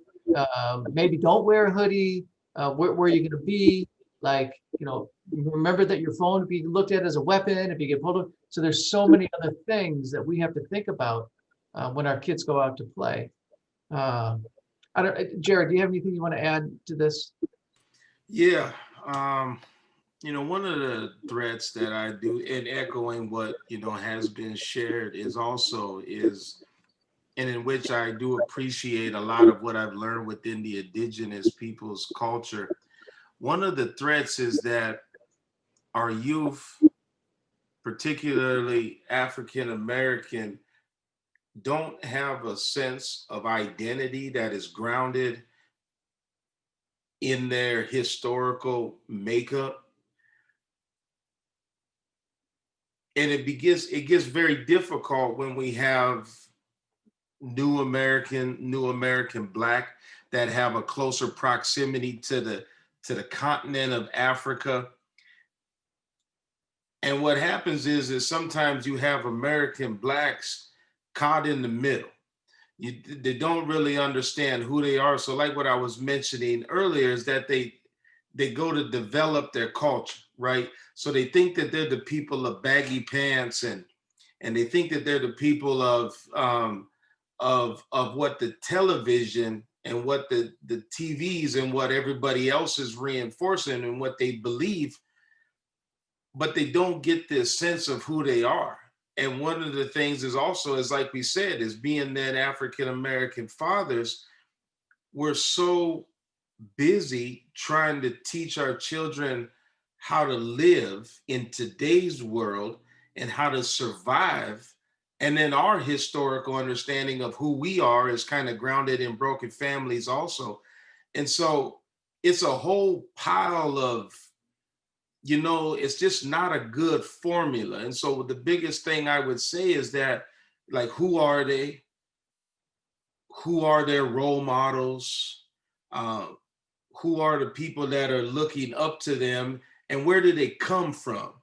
And so that's what I think one of the threats is just not really fully understanding their full self-worth, because much of what it's grounded in is, I think, a false reality that's been created by some of the mainstream narrative. So I have two more questions. Oh, Ken, would you like to add something to that? I would. Sorry, I had to step away for a second. I'll tell you this. I agree with a lot of what Jared said.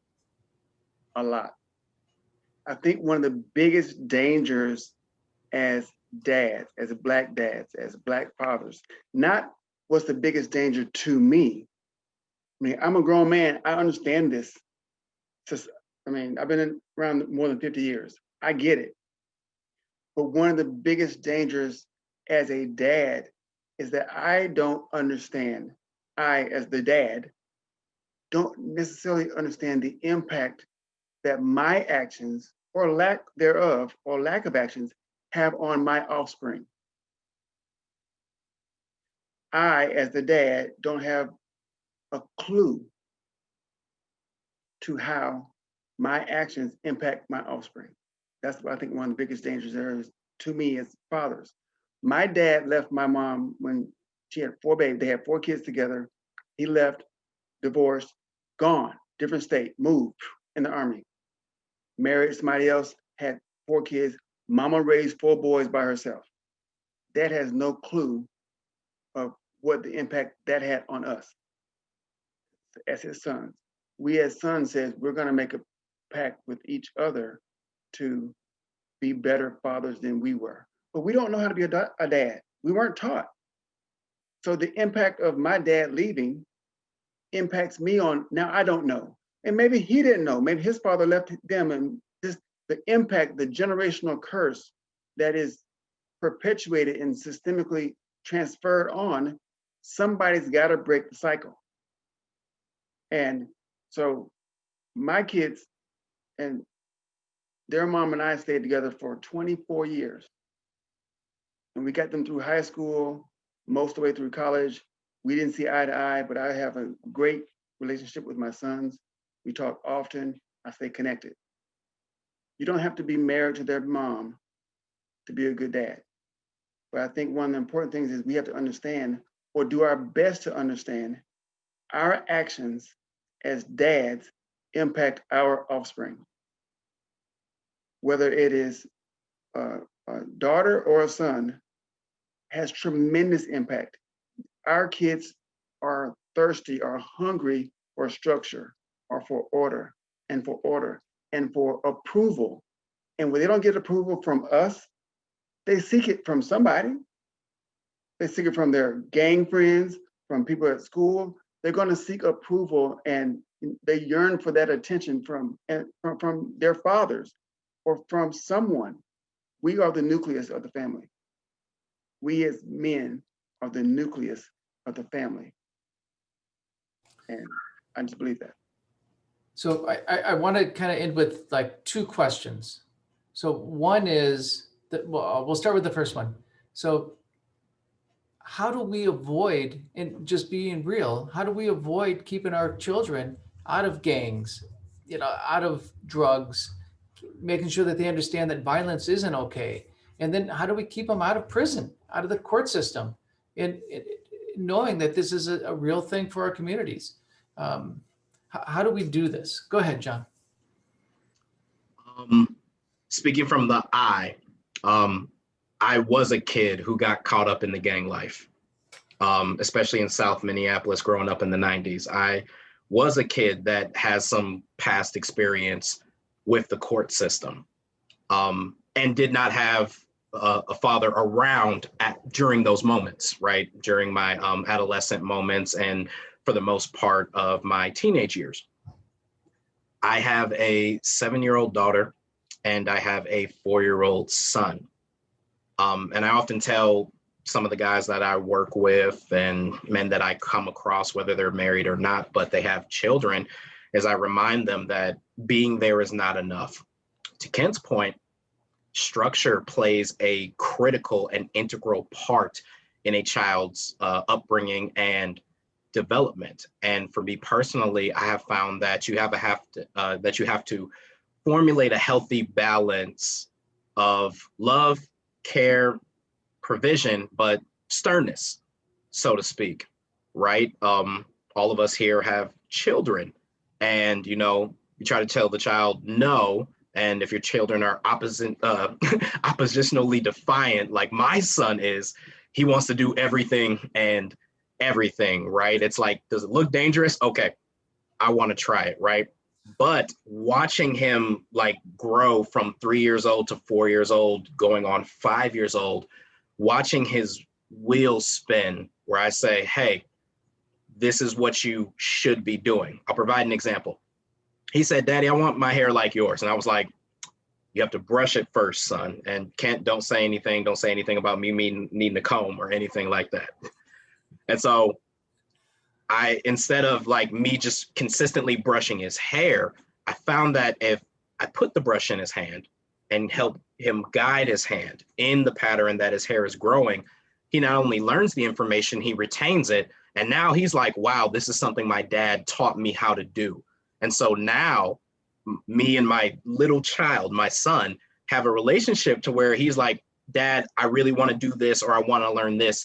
Can you help me? And so thinking about that in a scope, I didn't necessarily force him to brush his hair. I gave him the necessary tools to be successful for what it is he wanted to accomplish.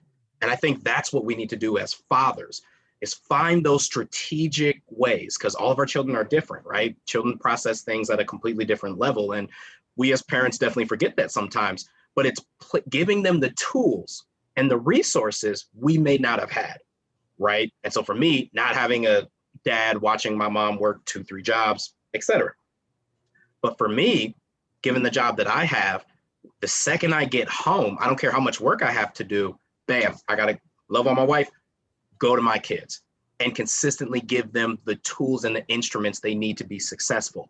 That positive affirmation and reaffirmation that I'm right here and I will help you and guide you. I may not like or enjoy everything you say or do, but because my love for you is indescribable, I'm going to do whatever I can and whatever it takes for you to be successful. And so that's how I kind of like lay the blueprint. And I'm hoping that will grow and mature so that as my children get older, they can come and talk to me about things and I can help continue their education verbally, non-verbally, and whatever their future goals and pursuits are. Yeah. And so it's just giving them the tools and placing it in their hands and guiding them through it. Thank you, John. What about you, Mario? What is your strategy or what advice would you have to help guide some of these parents out there to have them avoid our children falling into the criminal justice system?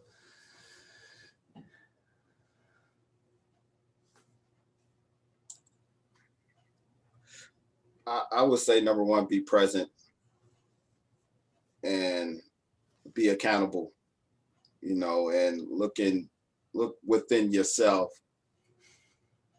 and try to figure out what's going on in yourself and figure that out first. Mm-hmm.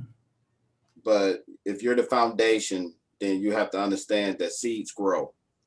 So whatever you tell your kid, you have to follow through on it yourself. So with that being said, for me and my kids, it's a lot of talking. It's a lot of talking. They probably get tired of me talking so much. But every time something comes up, I look at it as a learning experience. So I'm talking to them about whatever it may be, race, politics, women, relationships, what to look for, and how a lot of my experiences, you know, and they listen. Sometimes I think the one that's not listening is listening the most. So, and these kids, they process things differently than probably how we process it. So technology plays a big part in a lot of things that they do now, which I don't think we had technology. I can't speak for everybody. I don't think I had that much technology, you know. It was just, you know, if you had a TV, you was lucky. It was just the radio and just, you know, using your imagination. Mm-hmm. So I'll just say the first thing is just, you know, just having those difficult conversations. And a lot of times I'll have conversations about, like I say, sex, like for example, mm-hmm. and that's difficult, you know, maybe more difficult for them than me, because I'll just be out there and I'll say it because my mom, you know, single mom had to talk to me about sex. Mm-hmm. That's hard. So she had to do it, then I shouldn't have no problem doing it, right? Mm-hmm. So. Yeah. Thanks. Patrice, do you have some advice about keeping our kids out of the criminal justice system? I think, you know, I'm not sure how many of you guys are divorced, but it's I'm dealing with that situation now with my 14-year-old daughter. You know, when you're not, you know, you're not my friend, you're not my dad, and, you know, because I took her phone, and I often tell them that she has said, you know, you abandoned me, and I said, I never did, I never will. But it's one thing when you get them on the weekends and you can build them up, and then they go back, and then they get built back down, and it's like you got to keep doing it up and down, up and down, and you know, spiritually it takes so much out of you, but you just keep going because you want them to be successful. And I just think that, you know, being consistent with who you are as a person and the things that you believe. I think, like Mario was saying, your kids are listening, even when they're on their earpods or they tune you out or any one of those things. And you know, you're gonna have those moments when you have to recharge so that you could be ready for your kids, you know, to give them examples of positive images. And I know we're, I please. was just gonna say something real quick. I just want to reiterate what John said. Structure is very important. So I know a lot of us got other stuff going on, especially in our personal lives and professionally. But the one thing that really helps me sometimes is I put an alarm clock. You got alarm clocks to get up. I got an alarm clock set for just to spend time with my kids or to text. So if you got phones, all you gotta do is put that in your alarm clock and say, hey, this is daddy and daughter time, you know, and you do it. You follow through with it. It's not gonna happen all the time, but when that alarm keeps going off every time, then you're gonna know, like, hey, you need to be doing something. Yeah. Can I add something, Michael? Please. I think Mario said something that really struck not a nerve, but I really agree with what he said. We are the foundation. We got to plant the right seeds in our kids, and we are the example. Keep my sons out of prison. I've done my very best to teach them the right things to do and to be the example for them. I've told them now they're grown, and it's different. It's a different advice because they're on their own out there in America, and they're not under my house. When I talk to them, I always end with be safe and be smart. Because every decision that you make has a consequence. Every one, whether it's a good consequence or bad consequence. When my youngest son was here, he left me, and I was a military guy, 25 years Army. My kids say yes, sir, no, sir, yes, ma'am, no, ma'am. My son turned 18. He was not physically with me. He was with his mom in Texas. And I called him. I said, hey, son. He said, I said, excuse me? He didn't say yes, sir. I said, you better put some gravy on that. He said, Dad, I'm grown. Like, I don't have to call you sir no more. I said, listen to me. Let's be real clear. I hung the phone up, said, answer the FaceTime, because I was talking to him on the phone. I said, I don't want to see your face. I FaceTime with him. I said, listen to me. Being grown only means that you can go to prison instead of juvie. That's all it means. You better always, my mom is 75 years old. I'm over 50. I say, yes, ma'am, no, ma'am, yes, sir, no, sir, to my parents. And you've been raised that whole way. If you want to stop saying yes, ma'am, and yes, sir, and no, ma'am, and no, sir, be grown and be independent. Don't live at home with your mom. Don't live at home with me. Get out there, make your own money, make your own way, take care of everything. Do not ever tell me again, you're grown. Do you understand me? What he said to me, Michael? I believe it. Yes, sir. Like, we don't play it. I don't play it. I'm not the one. I believe in discipline. I believe in structure. I believe in there are consequences for what you do. If you make a mistake, there's a consequence. If you are disobedient, there's a consequence. Because when you're in America, when you're out there in the world and you make a mistake, there is a consequence. You can't tell kids, it's okay, Charlie, it's okay, Pookie, and no consequence for them being disobedient. And then they get out there in the world and they break a law, then they go to prison. And then you feel bad because you never spanked your kids. I'm not saying you spank your kids, but I'm saying there needs to be discipline. There needs to be consequences for the actions that the kids make. And the consequence should be related to the crime. If they're not getting up in the morning, for example, because they're up late at night on their cell phones doing what they got to do, what they think they got to do, then take the cell phone. Then go to bed. I mean, I'm not trying to say make them go mow the grass for being on the phone late. No, the crime needs to fit the punishment needs to fit the crime. But there needs to be a punishment for the crime, because in the world there is consequences for making wrong decisions. Teach the the kids as they grow up. Don't wait till they get to be teenagers. Teach them there are consequences. I've kept you all here longer than I said I would, and I apologize for that. But one last question I just want to ask you all. So, Kent, you're a colonel, and now you're a vice president at a law school. Patrice, you're a commissioner for the Department of Agriculture. Mario, you're a counselor. And John and Jared, y'all are leaders in the state around equity and inclusion issues for the state of Minnesota. You all are men of color, and you made it. You made it. So what is the advice that you would give to these moms out there that are raising their kids? What is this advice that you give to these dads out there that are raising their kids, that your kids will be all right? Your kids are going to be all right. And we got to reassure them and give them the confidence and the skills that they need in order to get there. Jared, you want to start? Yeah.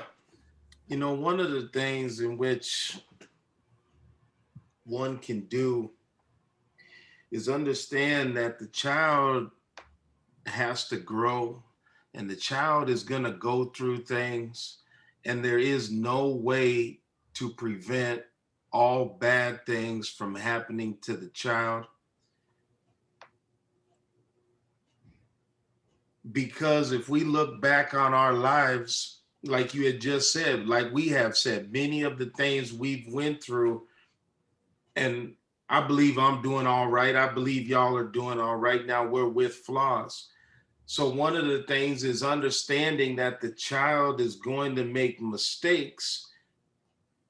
And now I think you build in opportunities for the growth, but at the same time, you have to allow them to make some mistakes. And I believe so. One of the things in which you can do is being overbearing can also have an adverse effect. So there needs to be balance. And so what I would say is like what has been said, is work with the child when they make mistakes, learn some lessons. The punishment fits the crime, like Ken says, but also reinforce in them as they are making them mistakes that it's okay. You may not agree with what they did, but your love is unconditional. And so at the end of the day, you are not going to abandon them by the mistake that they made, and just trying to work with them through, their growth also. Patrice, you're the commissioner for the Minnesota Department of Agriculture. You've lived in this country as a Black man, seen with your own eyes the racism that happens, understood the history of the racism that has happened to your community. But you're there, you're at the top. How did that happen for you? It definitely wasn't without perseverance. One of the things that I always, I love to go talk to kids in middle school is they can't see what they want to achieve if they don't see it in you. They can't aspire to be anything if they don't see it being lived out. And I think oftentimes, being able to show examples to our kids to let them know that I'm always going to be here for you. I cover your needs and some of your wants, but I'm near as a resource so that when you fall, you will fall. I'm still going to be here. No matter if you got drunk or whatever, I'm still going to pick you up. We can deal with the consequence later, the crime to fit the situation, but the love is there first for your safety, for your mindset. Making sure that our kids see positive images as much as we can possibly show them. But it's just a continuous thing to be able to defy those stereotypes and replace them with the things that the values that you have for your kids. Thank you. Mario, you're a counselor. When I think about all of the social workers in this state, because I work in higher ed, I've seen many of them. When I've seen the counseling departments, They typically don't look like you. You're there. You're a black man who's a counselor, and you've made it. You're doing good for our community. How did you get there? A lot of resilience. Definitely. I think the one thing that really helped me was when people tell me I couldn't do something or I couldn't be someone. I think that helped me the most. When the system was against me, I wanted to fight back, you know. So when I heard my dad tell me when I was in high school, senior year, I don't think you college material. So I went to college. Then I heard my stepmom said, hey, I told her I was going to graduate school. She said, I don't know why you want to do that. You know, go to graduate school. So I went to graduate school. So for me, it's defying the odds. And I knew the deck was stacked against me.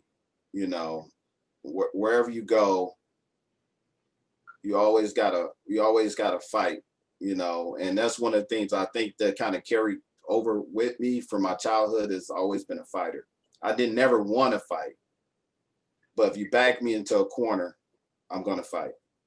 You know, and if it was too many people, I was just gonna grab one and I was gonna fight that one. So for me, you know, I learned how to fight. I never gave up. You know, it took me I'll tell you seriously, it took me like 8-9 years to get an undergrad, you know, and I had kids. So it was like, you know, I had one son, then I had another son. So every time I looked around, it was like I was in a hole. I was digging a hole and I was sinking in that hole. But I knew that I had kids that was looking at me, and I thought to myself, what kind of model am I going to be to them giving up? So I always just continue to fight. Now at work, they kind of look at me strange with the hair. And this right now, this is probably the longest I ever grown my hair. I always been so self-conscious about my hair. I always had the clean military cut, you know, nice, clean, yeah, high and low, always cut. And even right now, I kind of struggle with it because I know that if I apply for a job or if I do anything, people are going to be watching. Like, what do you, like, comments on my hair all the time. Like, what are you doing with your hair? Like, why does it matter? You know, to this day, you know, people don't just look at who I am, my personality, my skill set, you know, so I still have to carry and conduct myself in a certain way, higher than my peers. My peers can get away with all kind of stuff, let's put it like that, versus me. I have to walk a thin line. So for me, it's definitely different. I feel pressure, but I know that if I mess up, I'm going to mess it up for the next Black person, possibly my kids or one of y'all kids, you know. So I know this. So I know I have to carry and conduct myself in a certain manner at all times. Thanks. Kent. So Yeah, you're the colonel. You made it to colonel in the Army. You're the vice president of a law school. How'd you do this? I want to commend Mario up front for beating the naysayers, for fighting back. You are the exception. You are the exception. That's not the norm. I made it because, you know, being divorced parents, you know, all the things you said, Michael, I had a few accomplishments. My mom instilled in us 4 boys, no matter what you do, you be the very best at it. You be a math student, be the smartest math student. You be an English student, be the smartest English student. Basketball player, be the best basketball player. If you're gonna be a bum off everybody. If you're gonna smoke dope, smoke all the dope. Just be the best at everything you do. And I think it's important that we as Black men, as Black leaders, BIPOC leaders, we speak confidence into our kids. We speak belief into our kids. We let them hear those type of things instead of what Mario heard. You shouldn't go to college. You can't do this. Because people start believing what they hear. Mario is the exception. He fought through that. Most people won't fight through that. They'll say, my mama say I ain't shit. My daddy say I ain't shit. I must ain't being shit. I might as well act that way because that's the expectation. But when you speak high expectations and when you speak belief into people, people respond to that. People believe in me. People are praying for me. God spoke the world into existence. The power of life and death resides in the tongue. So if you're going to speak life or death, speak life. Speak belief, speak confidence, speak, I believe in you, son, and let me show you how to do this. Let me be the example for you. And I had that. My mom never went to college. My dad never went to college. I was the first one of my siblings to go to college, made the highest rank of all my siblings, and I'm the vice president of a law school. But because people prayed for me and people spoke positive things into my life. The power of the tongue is very powerful. So speak life into people. Thank you, Michael. And I just want to say something really quick, Michael. One of the things I learned along the way in my journey was to try to pull others up along the way. And whenever I could, I would speak to younger guys and I would hear them out and I would meet them wherever they at. And I would just try to, just like Kent said, just speak positive to them, encourage them, and let them know that, you know, there's hope. You just got to want it. If you want it, it's there. You know, don't just look at all the negative that's going on in the world. Just keep bringing it, you know? Yeah, thank you. John, you get the last word. Tell me about, you know, you talked about your childhood. You talked about where you're at now, and you've made it. You're doing it, and you're still moving up, right? How are you doing this? I'm in agreement with the comments that have been said, but I'm going to come at this from a different angle. One thing that I wish my mother would have done, and all of us as men come to know and understand that if our parents knew how to do better, they would have, whether it's life circumstance, upbringing, etc. But one thing that I wish my mother would have done was get me around men, right? I was fortunate enough that my mom and I lived with my grandmother. My grandmother's from Mississippi, like way down in the Delta. And so, yeah, you already know how it goes. Grandmother from Mississippi. And my grandma would do the best that she can, but she'd tell me being hard-headed, knuckle-headed, running around in the streets, she would tell me, son, I don't want you to die, baby. She's like, I don't want you to die. You need some men. You need a man in your life to help you. Now, granted, 13, 14, 15, 16, being mouthy, being defiant, I'm like, I am a man. But what she was trying to say was, if you had a male in your life to help lead you, guide you, offer you guidance, wisdom, help mold you, give you a perspective, you're going to be all right. And my mom took me to church, and growing up, I was around all these men that went to church, but none of them took an active role to keep me out of trouble. And so I think it's important that single mothers and that we as men in this conversation, that I often feel like I don't just owe it to my own children, I owe it to other men to be better. I don't just owe it to other men to be better. I owe it to my community, right? As I typed in the chat, if you reach one, you can teach one. If you reach one, you can teach one. All of us have an obligation outside of our sphere of influence. We have an obligation to help bring up the next generation, right? Ken, I was laughing because it's like, I don't say yes, ma'am, no, ma'am, yes, sir, no, sir, because it's polite. I say it because I was afraid to die. And that part is missing in those that are still in my generation and the generations coming behind me. So I would offer advice, counsel, and wisdom to single mothers, to single fathers. Get around some men, because men have a way of loving on you that is not in the, and Michael, correct me if I'm wrong, that's not in the feminine perspective.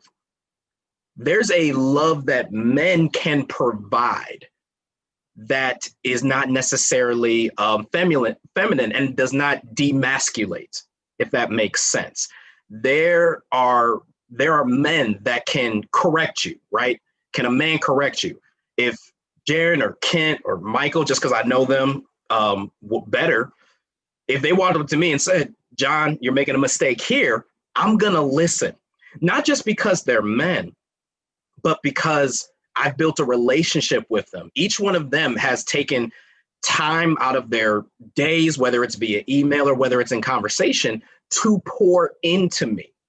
And it's no disrespect to our mothers, but a mother can only do so much. I don't believe for a second, just because a mother can, that a mother should have to. And I worded that very carefully. Just because a woman can does not mean she should have to.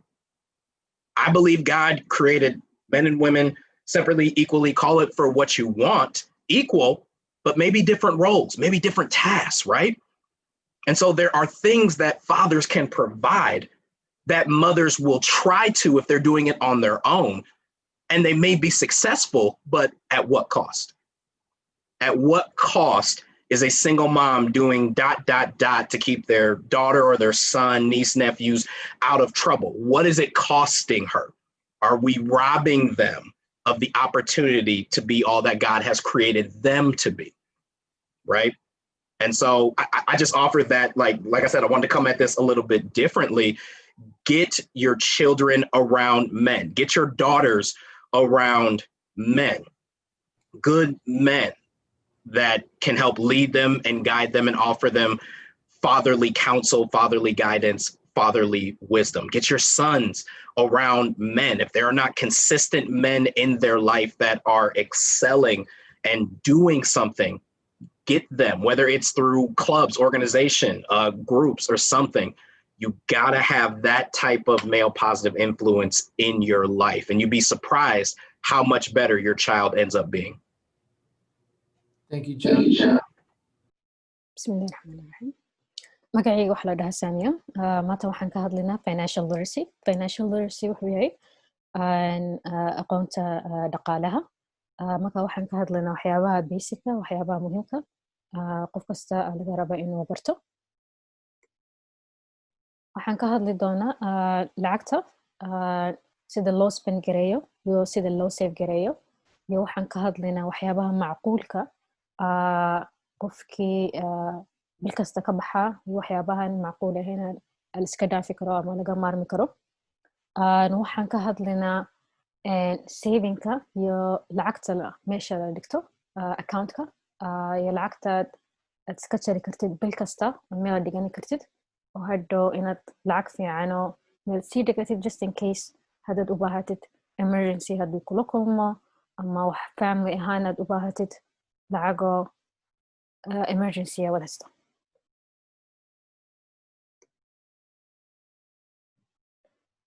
Waxaan ka hadlaynaa dhowr wax. Desire age of retirement, da'daad isleedahay shaqada waan joojinaya, waan daalay, dib dambe shaqa kuma noqonayo, waan raaxaysanaya, ama wadankii baan tegaya, ama halkan baan sii joogaya. Marka da'daas waa inaad garatid da'da goormad rabta inaad shaqada joojisid. Waxay noqon kartaa 60 jir, 65 way noqoni kartaa, 40 jir iyo dheeraad waad joojini karta. Ikhtiyaarka adaas kale. Just muhiimka markaad retirementka gaadhid waa inaad lacag meel dhigatid. Waxaa jirta wax magaciisa 401k. 401k waxay tahay waa plan oo qofkaad shaqaalaha u tahay oo company haddaad u shaqaynaysid lacag yar bay bil kasta ka jareen jeegaaga, ayaguna lacag yar kale bay ku darayaan. Marka da'da markaad gaadhid retirementka lacagta adaa iskale. Marka haddaanu meeshaad u shaqaynaysid haddaani 401k haddaani lahayn, waxaan ku oran lahaa please plan sameyso. Waa muhiim, aad muhiim u yahay. Waxa labaad waa lacag meeqaad dhigani kartaa bil kasta. 50 way noqoni kartaa, 100 way noqoni kartaa, awooddaada adagaa garanaya. Laakiin waana bil kasta inaad lacag dhigatid. Halka Mareykanka lacagaha waxaa la qaataa bishii 2 goor. Marka 2 goor intaad awoodi kartid iska jar. Meel sii dhigo, akoonkaaga kusii xidho, bil kasta kusii dar. Muhiimka wuxuu yahay waxoo bil kasta inaad sameysid. Maaha bil waan sameynaya, bilna ma sameynayo. Bil kasta waa inaad lacag meel inaad sii dhigatid. Emergency funds waxay tahay waa hadduu wax emergency kula kulmo, lacagtaad meesha dhigatay way ku anfaci doonta. So let's say family emergency baa kula kulmay, lacag baad u baahatay, waxbaa kula kulmay. Muhiim waa inaad lacag meel inaad sii dhigatid. Wax kasta ha cunin, lacag yaro meel sii dhigo. Intaad qofka amahan lahayd ama qof wax weydiisan lahayd, lacagtaada iska isticmaal. Monthly expenses, bil kasta lacag baa kaa baxda. Lacagtaas waxay noqoni kartaa kirada, waxay noqoni kartaa insurance-ka, waxay noqoni kartaa gaaskaaga, telefoonkaaga, bilal ciddii ka badan yihiin. Markaas bil kasta lacag baa kaa baxaysa, lacagna way kusoo gelaysa. Marka waxaa la rabaa lacagta bil kasta kusoo gasha waa inay ka badnaato lacagta kaa baxda. Lacagta kusoo gasha haddii ka yaraato lacagta kaa baxda, marka problem baad jirta. Problemkaas markaas waxaad ka hormar kartaa waa inaad shaqo kale raadsatid, ama saacadaha dheeraad inaad shaqaysid, waa inaad wuxuun samaysid. Ama waxyaabaha dheeraadka ka baxda anaad u baahnayn waa inaad iska sii jirtid. Medical insurance waa caafimaadka. Mareykanka waxaa jira caafimaad oo xagga dowladda oo xagga state-ka ama county-ga. Marka qof low income haddaa tahay, lacag yar baa kusoo gasha bil kasta, county-ga waa tegi kartaa, waxaad apply gareyn kartaa medical insurance. Waxaa jira dad badan oo turjumaan u joogaan waddanka, way ku caawini karaan. Bas waxaa ku oranaysa ballan baa rabaa inaad samaysto, waxaa rabaa inaa caafimaad inaan apply gareysto. Marka dad badan oo baa jira bulshada caawina dadka. Marka kasii qayb gal. Medical insurance kalena wuu jira dadka shaqeeya, qolada shaqaalaha, kampaniyasha ka bixiya dadka. Kuwaas bil kasta lacag baa lagaa jarayaa paycheck-kaaga. Marka lacagtaas lagu bixinaya insurance-ka. Insurance-kana marka takhtaraad tagtid ama clinic marka tagtid, lacag yaroo copay la dhaho baa lagaa jaraya. Bank account, waa inaad lahaatid bank account. Bank account wuxuu kaa caawinaya lacagtaada buu meel kuu save gareynaya. Aamin ma aha inaad lacagta cash ahaan sii xambaartid ama jeebkaa ku haysid ama gurigaa inaad dhigatid ama store-ka ama dukaankaad leedahay inaad dhigatid. Marka man kula talin lahayn inaad lacagta cash ahaan inaad meel ku haysid. Lacagta way lumi kartaa, waa lagaa xadi karaa, wax kasta wuu dhici karaa. Marka kaarka yar waa inaad ku shubatid account-ka. Lacala hadduu kaarka kaa dhaco waa very easy. Qolada banka baad wacaysaa, waxaad ku oranaysaa hey kaarkii baa iga lumay, please iga xidha. Marka you're safe. lacagtaada ma lagaa qaadan, ma lagaa marsan. Marka khasaaraha ku gaadhiya baa yar. waxaa jirta wax magaciisa FICO score. FICO score waxa laga yaabaa waxaad maqashay credit score. Marka waa very important waddankan inaad credit yeelatid. Creditka wuxuu yahay wuxuu qiyaasa qofkii amaanadiisa. Qofka muu amaanad daran yahay, qofka muu fiican yahay, qofka muu wax ma lagu aamini karaa. Marka lacala haddaad u baahatid gaari inaad gadatid ama guri inaad sii iibsatid, bankiga siduu kuu aamini. Marka waa inaad report ama inaad credit score fiican waa inaad yeelatid.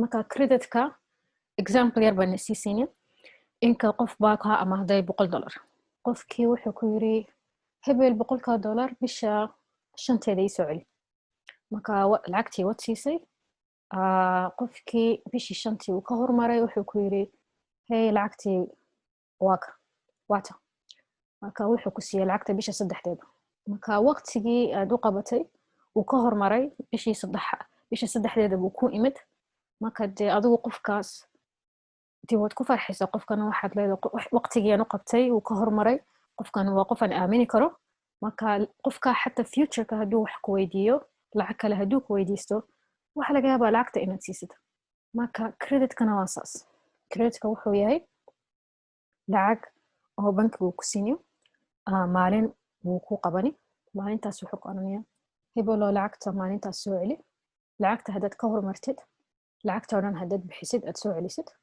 creditkaaga kor buu kacay lacagta haddaad ka dahdid haddaanad waqtigii lagaa rabin haddaanad bixin marka amaanadaadii ka naaqusmaysaa marka waxa laga yaabaa creditkaaga hoos buu dhacaya skorkiisa haddana haddaad isleedahay wax qaado dee waxaa la arkayaa lacagihii waad amaahataa waad qaadataa lacagtii waa la daahdaa marka ma laga yaabo inay wax ku siiyaan marka qofka markaan credit haysan markuu cusub yahay 640 buu meelahaas uu jooga creditka markaad dhistid markasta lacagta markaan on time waqtigii lagaa rabo haddaad soo celisid credit scorekaaga wuu kordhiyaa kor buu u kacayaa waxaad mari kartaa 720 iyo in ka badan 720 iyo ka badan haddaad gaadhid macnaha qofka waxaad tahay qof oo amaanadiisa fiican qof wax waa la siin karaa qof oo hadduu lacag amaahanayo lacagtuu rabo waa la siinayaa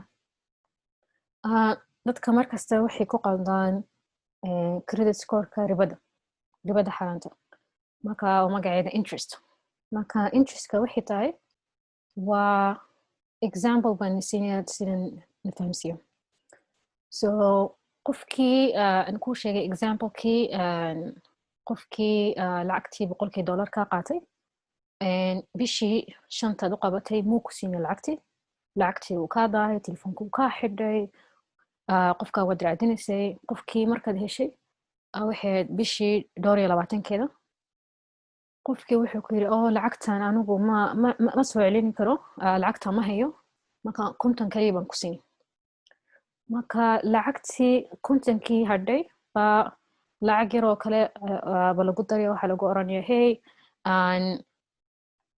boqolkii waad soo celin weydid markaasana 60 soo celi $10 oo dheeraad aad saartay qofka taas waa interest wixii tahay lacagta marka banka amaahatid lacagtaas interest bay saareen haddaana lacagtii waqtigii lagaa rabay haddaanad soo celin kaas waa credit cardka caadiga ama haddaad isleedahay loan qaado lacag amaah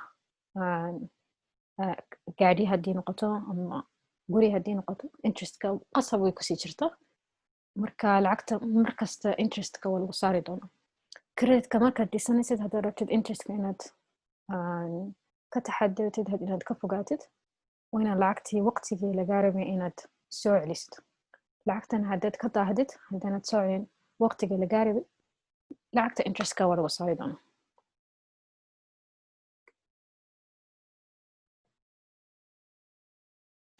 kan waa exercise yaran aan sameeyay exerciseka wuxuu yahay waxaan rabaa keliya inaad kala garataan waxyaabaha muhiimka bil kasta kaa bixisa aad istaahesha lacag inaad ku bixisid iyo waxyaabaha dheeraadkaad ka maarmi kartid markaas waa wants you need qaybta ugu horeeya waxaan ku qoray rent waa kirada waa muhiim waa bil kasta inaad bixisid ta ku xigta waa netflix waa tv showga waxa laga daawado waxaas waa extra wax muhiim maaha waad ka marmi karta bills waxay noqoni kartaa lacagta insurance-ka lacagta gaariga gaskiisa boqol wax bay noqoni kartaa waxaas waa waxyaabaha muhiimka Kirby Starbucks kuwaas waa kaafiga lacabo waxaas wax muhiim maaha waa laga maarmi karaa iyo insurance-ka boqolkiiba boqol waa muhiim. Marka macnaha waxaan ka wado exercise-ka wuxuu yahay waxaa raba inaad kala saartaan waxyaabaha muhiimka bil kasta aad lacag ku bixisid oo istaahishad iyo waxyaabaha dheeraadkaad aad ka maarmi kartid oo lacagta savingkaaga inaad urursasid akaunkaaga ku sii shubo. waxaa jirta wax magaciisa 50-30-20 rule. taas waxay tahay lacagta bil kasta kusoo gasho 3 qaybood oo loo kala qaybiyo. qaybta ugu horeysa waxay tahay boqolkii konton. boqolkii konton waxaa lagu leeyahay lacagta kusoo gasha waa inaad ku bixisid essentials. Essentials waxay noqon kartaa waxyaabaha muhiimka. For example, waa rent, kirada, biilasha, insurance-ka, gaaska, ciyaalka iskuulkooda, waxyaabaha muhiimka. boqolkii soddon waa inuu tago savingkaaga waa inaad urursatid. boqolkii 20 waa entertainment iyo self-care. wax adigu naftaada u samaysid. ama Starbuckskii karib waa nidiida markii hore waad ibsani kartaan. Shopping and waxyaabahaas oo kale. kan wuxuu yahay waa example ban siiyey budget. dad baa jecel waxooda inay qortaan inay qortaan in ogaadaan waxa bil kasta ka baxa waxa bil kasta soo gala. marka la qorto way ku fiican tahay waxaad kala saari doontaa waxyaabaha muhiimka iyo waxyaabaha aan muhiimka ahayn bishii kaa baxdo. markaad qortid waxay kaa caawinaysaa inaad lacagtaada safgaraysid inaad urursatid. waxay kaa caawini kartaa inaad ogaatid hey lacagta isoo gashay iguma filno marka anigu maxaan samayn karaa anigu maxaan naftayda ku kordhin karaa. marka school baad tegi kartaa certificate baad qaadan kartaa ama wax meherad baad sii baran doontaa. laakiin muhiimka lacagta qof kasta meel buu ka bilaabo lacag yara lagu bilaabo laakiin meel waad gaari kartaa haddaad naftaada ka shaqaysid tacliim haddaad baratid ama waxoo ku anfacaya haddaad sii baratid. wax markaad school haddaad gashid ama community college ama university ama training yar haddaad gashid ama internship haddaad gashid waxaa laga yaabaa lacagta inay lacag dheeraad kusoo gasho. markaas waxaad safegayn kartaa lacag oo dheeraad. marka waxaad gadani kartaa waxaad jecleed marka budgetkaaga isbedeli doonta. marka this page waxaad ka heli kartaan Google. You can print it. meel waad tegi kartaan you can just print it oo waxa waad ku qortaan online-kana waad ka samayn kartaan. marka waa intaasun baan maanta nihayay marka mahadsantihiin. Thank you and jazakallah khair badan baan irjana.